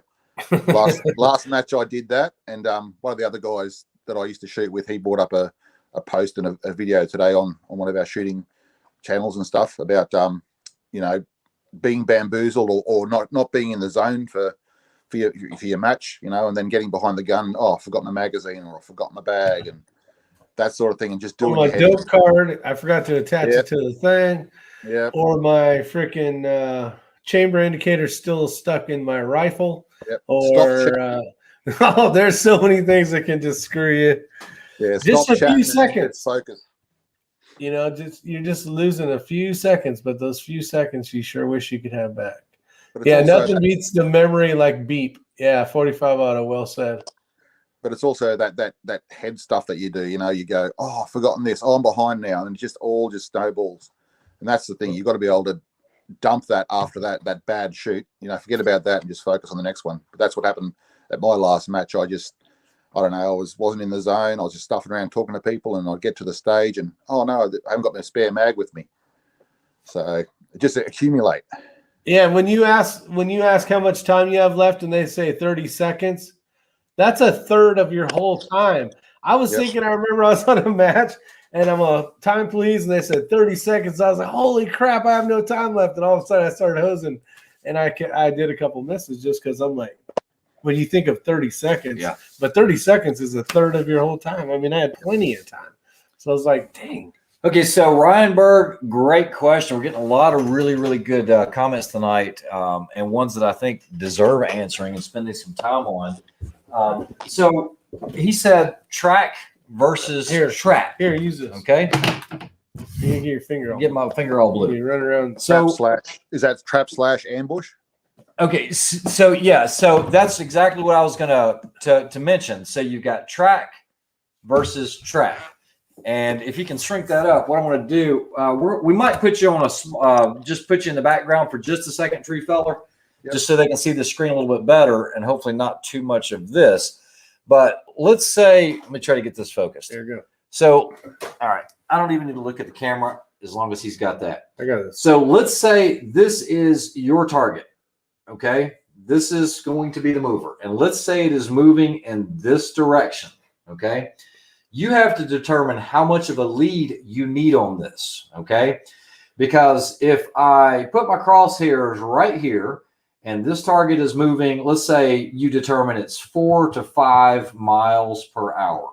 Okay, well, if you shoot here, of course, what's going to happen is this is going to be out of the way and you've ended up shooting behind the target. So now let's say the same scenario, you have that target that is moving 4 to 5 miles an hour from left to right. Let's say your reticle, I'm just going to draw some whatever reticle. We'll call it a ray reticle. We'll just say 0.5 mil, 1 mil, 1.5, 2, or it could be MOAs. You guys figure it out. So what we essentially are needing to do, and some of this might be really basic for you guys, but we need to figure out where this target needs to be here.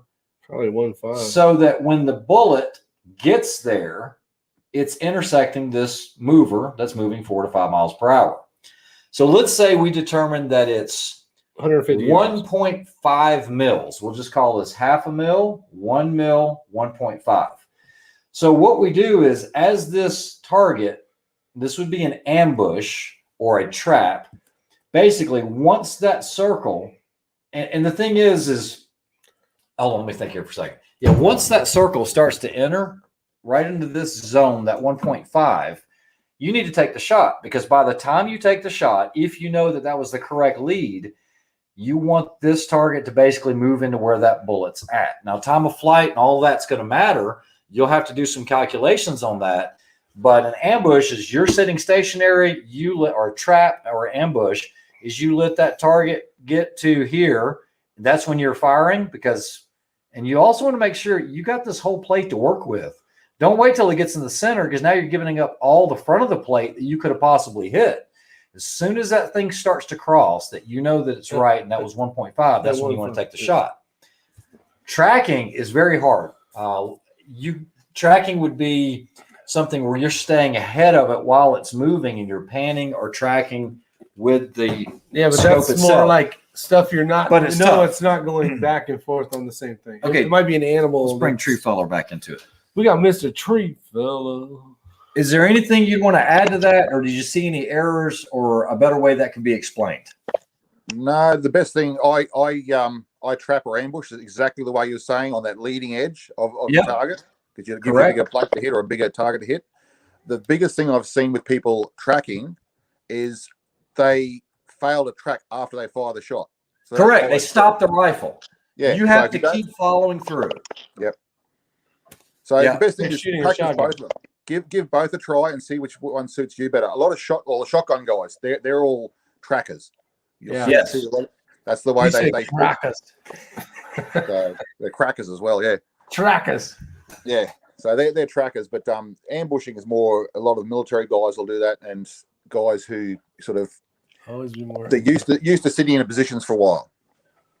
So yeah, that's what I've noticed.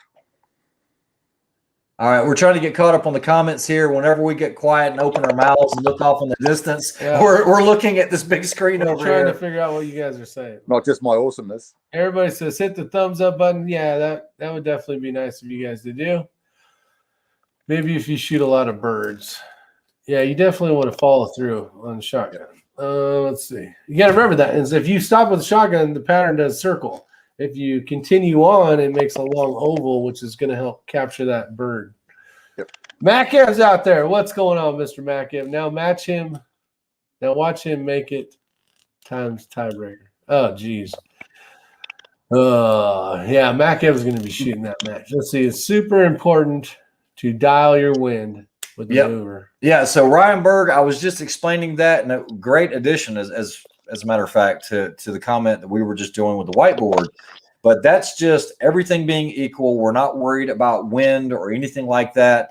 And, you know, they're smart at these matches. They make it so that you can't shoot it when it changes directions, okay? Because at that point, it will be going 0 miles an hour. That's going to be the best time to ambush it. Yeah. But what they do is they'll put lines up and say, you cannot engage the target until it is between these orange lines, or there might be a window. Or something. So that way it's in full motion.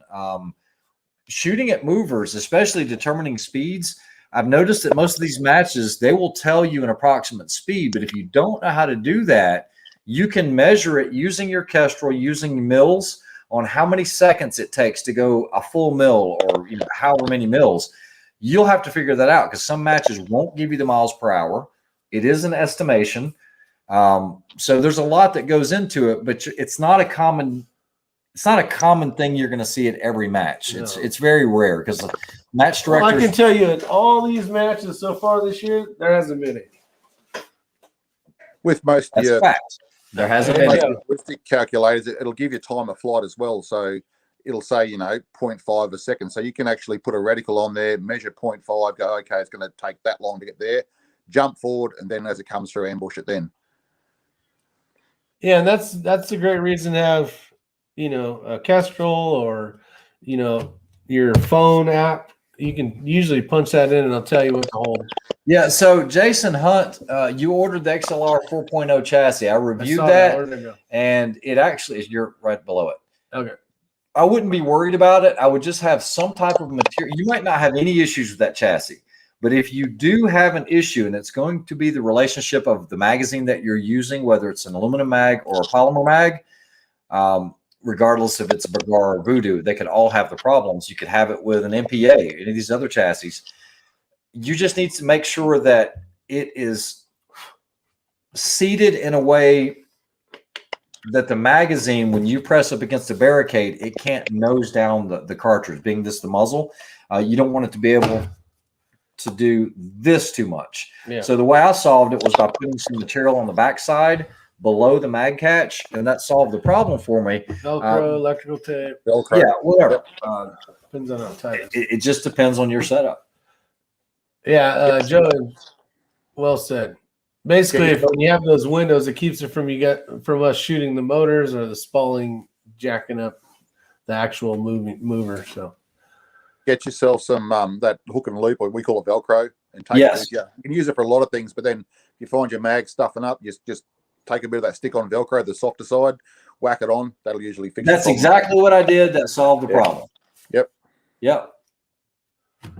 Yep, Man, a lot of little eggs tonight. Little golden nuggets everywhere. that's right. Yeah. My Burris XTR2 instructions shows hash marks that indicate walking speed and running speed.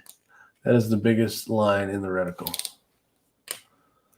Okay, so Burris XTR2 and a lot of other companies have mover speeds. Like if you're using like a Night Force, like an ATAC R with a Trimmer 3, that also has a speed in it as well. But the thing is unless you know that reticle, you'll confuse that for mils. On first observation, you'll think one means 1 mil, and it doesn't. So yeah, a lot of scopes have these little cheats in them. Know your scope, know what reticle you have and what you can do with it. There's a lot more to it, especially when it comes to sizing, guys. You really need to do yourself a favor and read the information that's in the owner's manual. On a lot of like the Mark 6 1:6 loophole, some of these CQB style scopes that have BDCs, they already have preset shoulder widths, standard heights for humans, average height from waistline to top of the head. And so if it's a DMR stage where you don't know the distance, you can bracket it very quickly and say, oh, that's 400 yards, boom, and you're on target and you'll hit it. But it's on you to know that. Some of them will actually have stadia lines where you'll go full feet to top of the head based on an average, and it'll put you close enough to get an impact. Fred, that's a good video. That would be a good video. We haven't done one. Maybe we should, but no, definitely appreciate that. To answer Ryan Berg's question, have you heard any, or what are your thoughts on the MPA side rails, and what do you think? So I have one rifle that originally had 2 on it. I took one off and put it on my 360. And then I will tell you this, and they're probably going to get mad, and I don't care. MPA, I do not like the way they designed their inner weights with their exterior side rails. Basically, it gives you basically a wider thing. So instead of running like I don't think I have one. It's here. a bit much. Yeah, it's instead of running a plate, I do like that portion where the plate would be, but I don't like the way they're tied in together. I don't like the way they're attached to the rifle. There's a lot of little things. There's some bonuses to it. It definitely gives it a better stance.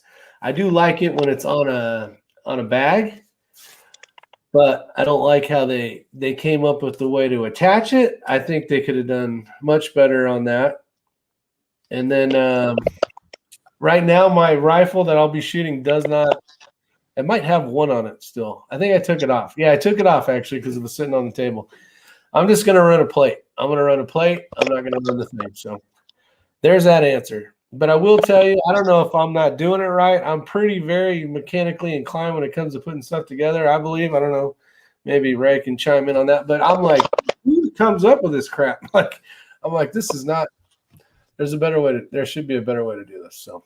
Yeah, so we just skipped a bunch of comments, but somebody said Matt P laughed all the way to the bank with his Tremor 3 on the mover. Yeah. I think he was the only shooter to clean it at that Liberty match. We weren't here. We were out west shooting, but I heard about it. But, yeah, I mean, he nailed it out of the park, and he doesn't have a lot of experience with movers, but I think he knows enough about his reticle. He made everything work, and it worked well.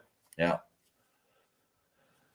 And I think it ended up being, I think the distance was like 125 or something like that. And it ended up being like a 1.3. Yeah. 1.3 mils. So if you don't have that, guys, you can still shoot it. It shouldn't be too big of a deal, depending on what reticle you're using. But another thing back to scopes for the newer shooters, when you're looking at something new, make sure your scope has the 0.2 hash marks between 0 and 1. If you're going to be shooting rimfire, that sort of stuff, because your holdovers usually for rimfire, for me, is in the points sort of thing. A lot of them will have like, half mil hash marks and not have those 0.2s in there. So I've got a few scopes here I thought would be great. Then I look through them and hang on, they're only 0.5s between each mil, which is a bit of a pain when you got to hold 0.7s and 0.4s and that sort of stuff. So it always seems to be. It always seems to be. Yeah, armament axes, I'm usually not a pot stirrer, but we do have Tree Feller here. And I've heard this more than once from other viewers. I'm going to go ahead and put it up on the screen. He says, okay, I'm old school Kentucky windage shooter and made some pretty long shots without all the high-tech stuff. More power to y'all. Okay, whether you do Kentucky windage or not, I can tell you without the high-tech stuff, your hit percentage is going to be a lot lower, guaranteed. Other than, okay, you see a deer, and I've heard this, I actually had this for a chat one night, and I did all the math on it, of a deer that is moving, let's just say 7 miles an hour. We're not talking about a deer that's moving full sprint, and the guy shot it offhand at 500 yards in the eyeball. Statistically, that's all luck, 100% luck, and you can't duplicate the shot again. I'm not saying it's you, armament and axes. I'm just saying that shot has such a low percentage hit on a deer that is moving this direction. Is it quartered? What's the wind doing? So the math behind it is your answer. Can you make the shot? Sure, it can happen. Yeah, but he shot a grasshopper in the eye at 3,000 yards. But I don't know, Tree Feller, what do you think about that? Because I'm sure you hear the comments about, hey, I got a duplex reticle. I'm just going to lead it by, I'm going to guess this much at 500 yards. What do you think? I've done similar things. I've shot a duck on a dam at about 400 meters. Correct. Pointed in the air, launched the round, watched it skip off the pond twice, and threw its head. Yep. That was nothing but luck. Killing is killing, boy. Yeah, and I'm sure some people have done it more often than others. I've pulled off some of those shots as well, but it's not something that's repeatable in any sense of the word. It depends on how far you can stick your tongue out of your mouth and like the wind, and That's right. Or stand on one foot. Oh yeah. We were playing horse. We're playing horse. hit percentage. Hit percentage is what you're on about. Like, I mean, I look at these guys that are shooting all these long range shots. They're going, "Oh, I hit this target at 1,000 yards with a 22," and you go, "Yeah, but is it like 3 out of 5 shots, or is it 3 out of 50 shots?" Yeah. Holding up in the middle of the air and waiting for the wind to die down, and it just, I get it, have fun doing it, but to me, repeatability is the key. You can waste ammo, or you could actually do the right thing and learn from it. So hold your Kentucky windage. Usually with iron sights is the old Kentucky windage thing. Yep. Sometimes with iron sights, I did a shoot here at one of the clubs. Guys would turn up with just their standard duplex reticle, and we're shooting 300 yards with 22s, and they're going, "Oh, how do I do it?" I said, "Well, you got to dial back your power, use your crosshair where it gets thicker is your aiming mark, and we'll just launch some pills and see how close it gets to the target." And they were on within the first 2 rounds. But again, it's more of just guesstimation. It wasn't more of experience from my side. It wasn't, science. Okay, so here's a perfect example. I told you guys about what we did today and went out to the range, and these guys had this 1022. There was a small little quarter IPSC. It was about this big at 150 yards. It had a True Glow red dot on it, which was actually bigger than the IPSC itself at 150 yards. We're using an old school 1022. They were using Aguila supersonic ammunition. And I mean, they went through probably 50 rounds and maybe hit it once. And I said, "Do you mind if I shoot it?" And they were like, no, go ahead. So I get on it and I start doing the holds where I thought I'm doing the Kentucky windage at this point, on the elevation anyway, on where I should hold. And I was like, "Hey, do you see that ridge back there?" And he goes, "Yeah." I said, "If you hold there, you're going to be all over that thing." Connor, by the end of the day, was hitting that steel 7 out of 10 times. But guys, it was way, way, way up in the air. But you can't do that unless you had that ridge with that distinct line to hold on. If you can find an aiming spot, you just aim there, and your lead is going to hit somewhere. It's got to come back to the earth. Yeah, it's going to hit somewhere. At least you're in the right vicinity. But it's not repeatable until you can find what that hold is. Sure, we've shot the steels at 700 yards with our 22s, but it's like Tree Feller was saying. Yeah, it ain't on the first round impact. It's not going to be first round impact. Or second. How repeatable is it? Because if you get a difference of 1 mile an hour wind, you're going to miss the target. Yeah. Or it dies down or it speeds up just a little bit. Conservative sniper hunter, I remember that.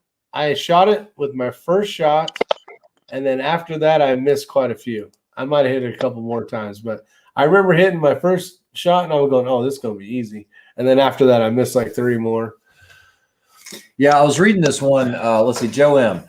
"We're all good Kentucky windage shooters laying prone with no time limit at a single target. Go shoot 4 targets off a pipe at 4 different distances with a 90-second par time." Joe M. well said. Yeah. It's not about being able to do what we were talking about, fire some sighters. Okay, it's in this area. You only get to engage the target once, usually, from different positions with a time limit. It's very, very tough. Very tough. That whole Kentucky windage thing, though, is all data when you think about it, because a lot of guys who use that Kentucky windage have shot previously at a target of that range or that distance with a similar firearm. So it's dope. It's data they've put in there. Yeah. Last time they've shot. It's not just I'm just going to point and shoot. Some piston is a wind. Correct. So yeah. It is data. It is science.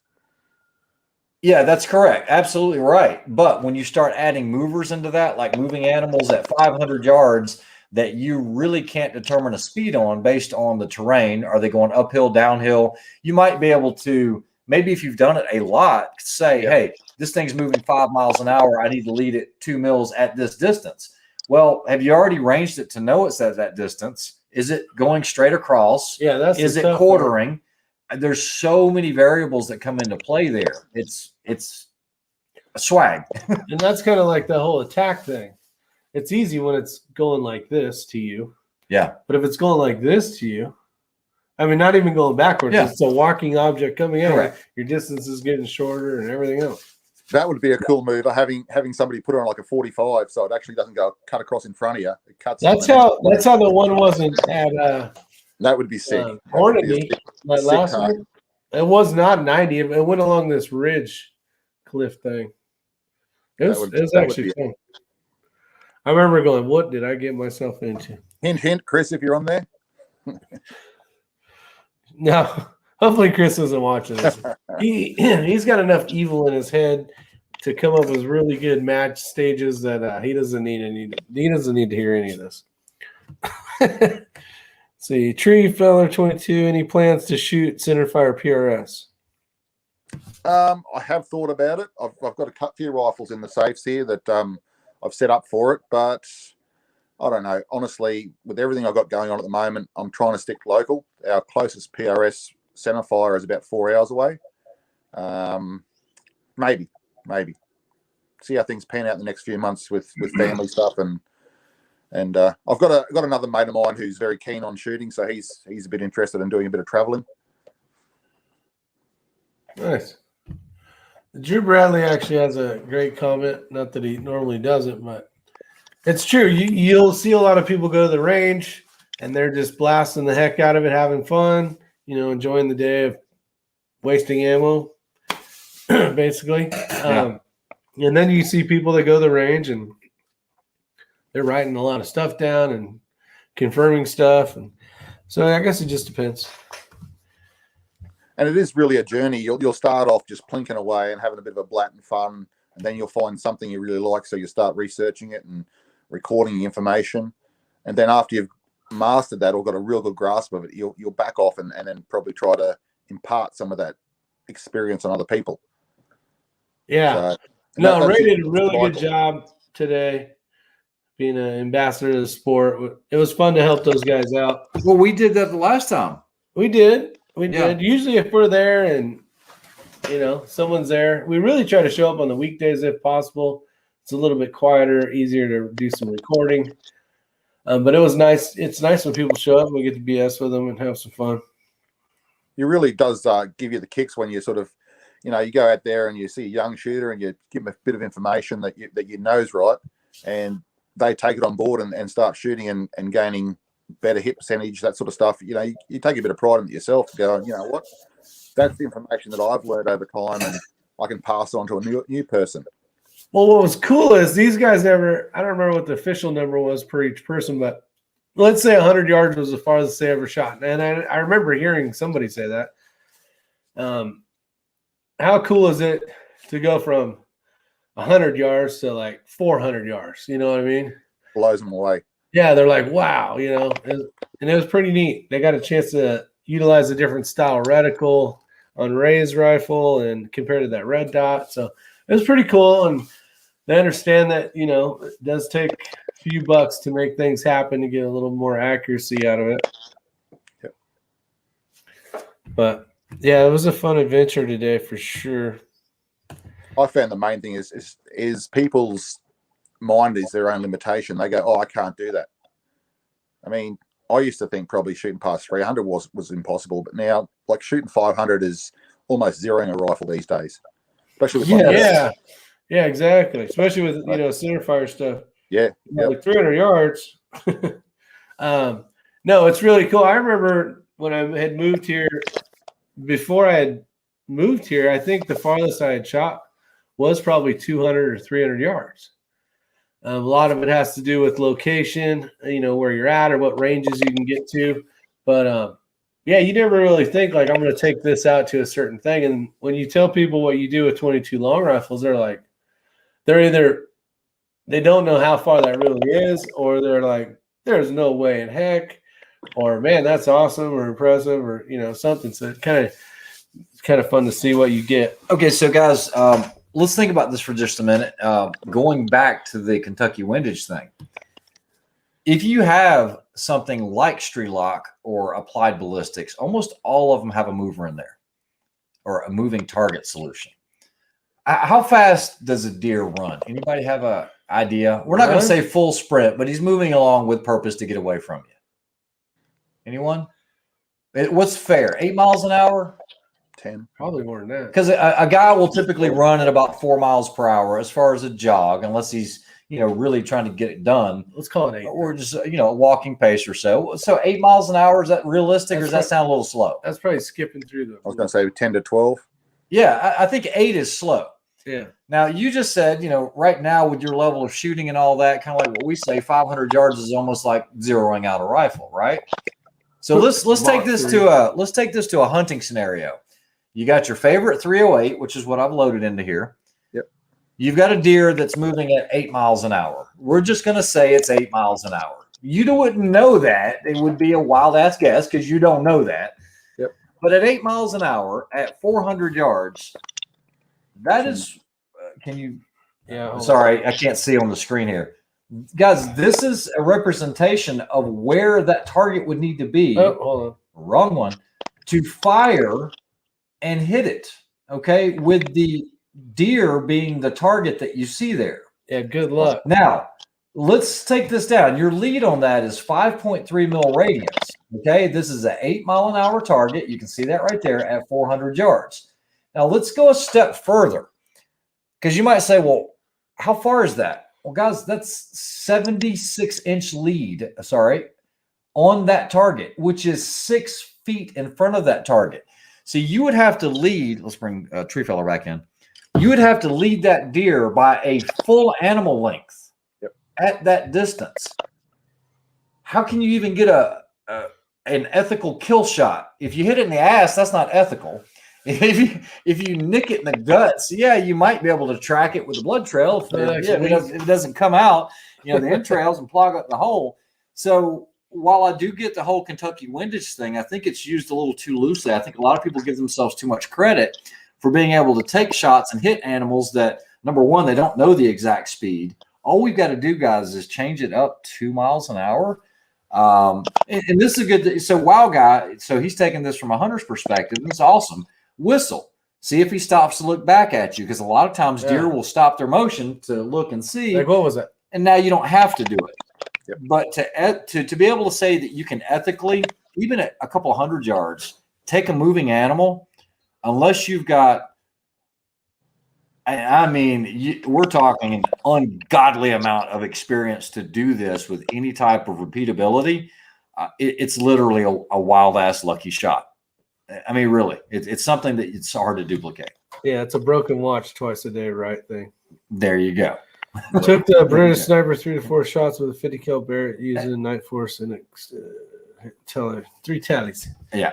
All right. Hey, and then there's sometimes you just get lucky. Like I was at the cousin's property and we were sitting on top of one of the mountains, and there was a couple of goats walking away, and I said, "Oh, okay, I'm not going to shoot the goats. I'm going to shoot this rock where they're heading towards." Yeah. I said, that was 789 meters away. So I lay down with the old 6.5 Storm, line it up. The first lead goat gets up there, and I just go send it around. At the same time, 2 other goats jump in front of the rock. It was a headshot, chest shot. Yeah. So you just get lucky sometimes, and that was on the move. Correct. Yeah, exactly. We've always heard I'd rather be lucky than good any day. Yeah. Because that's just one of those things. The planets lined up perfectly. But yeah, that was good what you said. A broken watch is right twice a day. Yep. The cousin wasn't impressed. She was looking through the spotting scope at the time. She said it was pink mist everywhere. I bet. That's why I was shooting the rocks. I wasn't going to try and scare him. Okay, so Drew Bradley, he actually did what I was hoping somebody would do. I just looked up how fast a deer can run. In full sprint, 30 miles an hour. Okay, let's say it's a slow deer going up a hill and it's 20-something miles an hour. This was the next part I was actually going to introduce to you guys. If you're trying to shoot a deer in a full sprint. I was using 8 just to be nice, just to see how many people would fall for it. But now, guys, we're going to go to a 16-mile-an-hour deer, right? Yeah, and it ain't even on the board. Now It's we not are even on the 142 inches. Now, let's go ahead and do the math on that, how many feet that is. You won't even see the deer in the reticle when you're pulling the shot. You're going to have to be aiming off in Never Never Land, hoping that it intersects. See how there's no target? Hold on. Wait. That's like when the one guy shoots for the train deal. Okay. The train's like 15 miles an hour at 400 yards. Even do it at 200. 142. Do it at 200 to see if you can get on the reticle. Okay, well, we'll do that. Because that's really sticking your tongue right out. Barely even in there. This really helps people. It's still not in there. No. It helps people understand and put into perspective what's going on.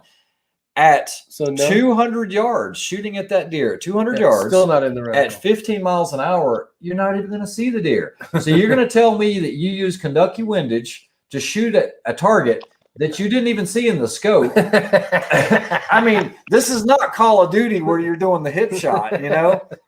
That's how unrealistic this is when you get into the science. You've got to dial back your magnification. What's that? Dial back your magnification. Okay. You can actually. Yeah, you can. You can. But then you can't see the reticle probably. All right. Just So, right? No, that was all the way out. hold on. You No. wouldn't do it. You wouldn't do it. Simple as that. You like a decent guy. There you wouldn't go. do it. That's the right answer. Or if you did do it and you did hit the deer, it was luck. It really Just was. set up claymores. I mean, scare them into the thing and Cool. squeeze, Hardy, squeeze. 6'4". Yeah, this is- wow, guy, you're the man. Okay, so Not the ethical. reason I wanted to mention this is Almost if you guys have ever shot at vehicles, what's up, hitting steel? okay, things that are moving Yeah, 40 35 and miles an hour. 50 miles an hour. How about a train that wants to? No, I didn't even want to go there, that movie. I'm going to shoot here. Yeah, the required lead on that, I don't care if you're shooting at 3,200 feet per second. You're covering so much ground in a vehicle. You're covering 88 feet a second in a vehicle at 55 miles an hour or so, right? Something like that. In 1 second. Yeah, that's what we're talking about. I mean, it's insane. All right. Another reason to not watch movies. All right. That's when you split a bigger gun, like a minigun or something. That's right. Yeah, exactly. Tyler Orth said he was just thinking aim in front of the nose, you know? I would think a sprinting kangaroo. Holy crap, that's adding another dimension. You know, because it's doing this. A deer Well, is a deer bounding. does. Yeah. Well, I guess a kangaroo does the same thing. They just jump higher, right? Yeah, but I don't know. I mean, it's still more of a bouncing. vertical Yeah. target instead of a. It's, There's less to shoot. he's not wide. He's tall. Yeah, it's tall. That's what I'm saying. It's more That'd be of a harder this target. than this. Yeah. I don't know. Tell us about Well, that it tree. depends. Have you ever? If you have vertical dispersion, it won't. Nah, you wait. Yeah. Are you allowed to shoot a kangaroo or no? If you've got a macropod license or a permit from a farmer, yes. Pest Have control you license. ever shot one legally? I mean, or Yes, I've shot heaps legally. So yeah, yep. And you always shoot them when they're still. are they difficult because of their size and shape? Depending on what you're shooting for. If you're shooting for meat, they're all headshots. If you're shooting just a cull, whatever. So I always take chest shots, which is quite large, not as big as human chest, more of a large dog sort of size chest. Yeah. Be the size of it, sort of thing. Things are all So, ripped. and again, usually, they'll be leaning over eating. You give them a whistle, they'll stand up and present. So you just plug them right between the arms. But yeah, on the run, you don't even bother. Like, it's just they're too fast and there's too much movement. Well, that's Unless when you use Kentucky windage. No, Yeah, no problem. unless they're running away from you. I mean, that's straight up and down. You can sort of just launch the pill. You either hit them in the head or the back, that sort of thing. But Full auto ARs is about the. I was out bush with a mate of mine, and there was a few big bush chooks, as we call them, the emus, running around. And we had permission to get rid of a few of those. And he was like, "Oh, there's one there. What is it, about 400 meters? Hit it with the old 308, and then he got it, just bowled it." So, but that thing was running at nearly full pelt. So I think he was leading it probably by about 13 bird lengths. So yeah, again, that was just a lucky shot sort of thing. Yeah. He was running full pelt. What's that mean? Hauling ass and hauling ass, full Hauling ass. He's running full pelt. Yeah, I like somebody's comment. They said more deer are taken through F-150 windage than anything else. That is true. That is funny. Yeah. Your Kentucky windage must not be as accurate as mine, and it's all relative. Like I said, I think it was a good topic to bring up. That was fun. It was something good to talk Dang, about. we're And 2 we had to hours. learn about kangaroos. Yeah, hey, They're narrow. Their chest is the size of a dog. I like seeing They're them. They got all shaped muscles. like this. Look like little Hercules around Don't there. mess with them either; they'll rip you apart. All right, Yeah. all right. Have you ever had any come after you? I think I've had one. I think I had one come towards me. I had one that had paws bigger than my hands, and I got big hands. Like, man, it was a big boy. It was a big boy. He scared the shit out of me, that one. But All right. no, never chase them into the water. They'll drag you under. That's Okay. That's what they do with dogs. They'll go into a lake or a dam, and the dogs will go chasing them in there, and they just grab them and hold them under. Oh wow. Yep, that's to do with dingoes and stuff. So yeah, they're a Smart. pretty smart animal. Yeah. Well, before we leave, because we're already at an hour and 54 minutes, go ahead and give us one Australian word or sentence that me and Ray have to try to convert over to English and figure out who's closer. Off the cuff, eh? Oh, Off the cuff. jeez. You want me to zoom that in so you can see there, Mr. Ray? And I'm a city boy. I'm not one of these, hillbillies from out west type thing. So. Oh, you got it. Yeah, I want to address this because it's not dead yet. Born to be Josh. Look, I used to be a huge deer hunter, and I've done a lot of moving shots and missed as many. And so I'm not speaking off the cuff here. I know it's doable. But just because I can see a deer at 500 yards and shoot it with a slug at 100 and closer, you got to remember, the closer it is, the easier it is. But these guys that are taking or saying that they're taking, deer at 500 yards or 400 yards or 300 yards with a rifle while it's in full sprint, the math behind it says otherwise. I'm not doubting that you shot plenty, and I know that it's easy, but I'm just saying for most people, it's not as easy as you think. Accuracy by vault. Yeah, that's it. That's it. But what's the stump word for tonight? I don't know. Oh, jeez, off the cuff, eh? Hey, just say something about you're going to a store to grab something or like, you know what I mean? Like just some simple, normal crap that we would probably not know, but like just your normal average day thing. So let's say you're saying a sentence to your wife or something, or she says a sentence to you and that means something. I mean, it's pretty easy. I mean, I could come up with something in American that would blow your mind away. Like, can you go to the store and get me some food? What? Man, I got nothing at the moment. I'm not good being put on the spot like that. All right, all right. Next time. Yep, I'll have something good for you.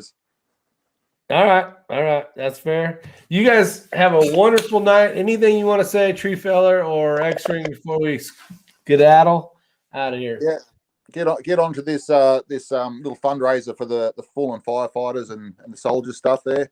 Here you go, guys. 2 little products there at the moment that I managed to sort of wrangle out of Vortex for you.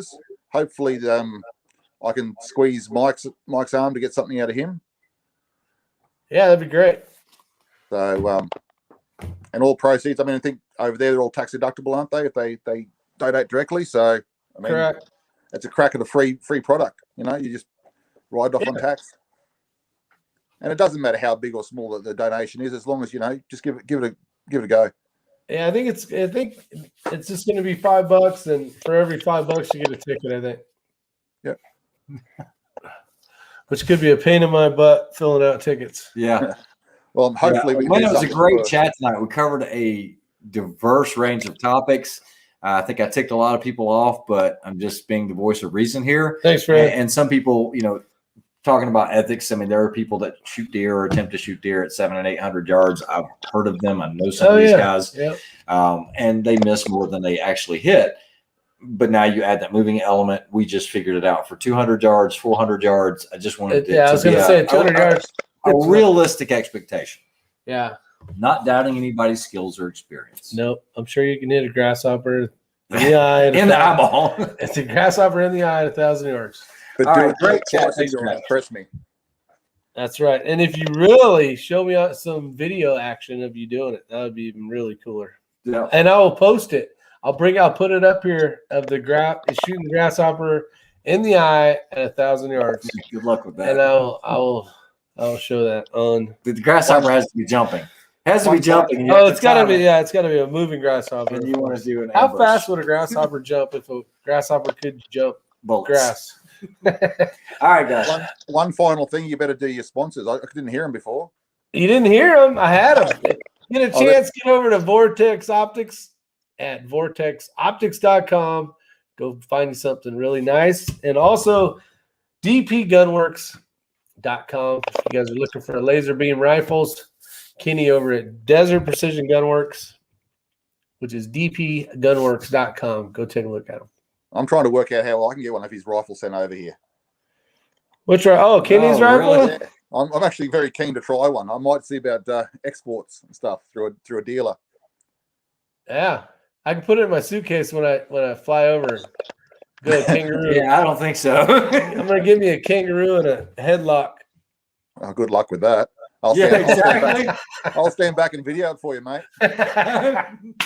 All right, guys, take care. Be See safe. what you'll Have see. fun. Take your nieces, nephews, daughters, sons, friends, neighbors out to the range. Do some shooting in a safe manner. Have fun and enjoy the love of shooting, like the rest of us do. Guys, Or as take Val care. says, as always, keep shooting. Keep shooting. That's right. Take care, everybody. See ya. All right, don't go nowhere.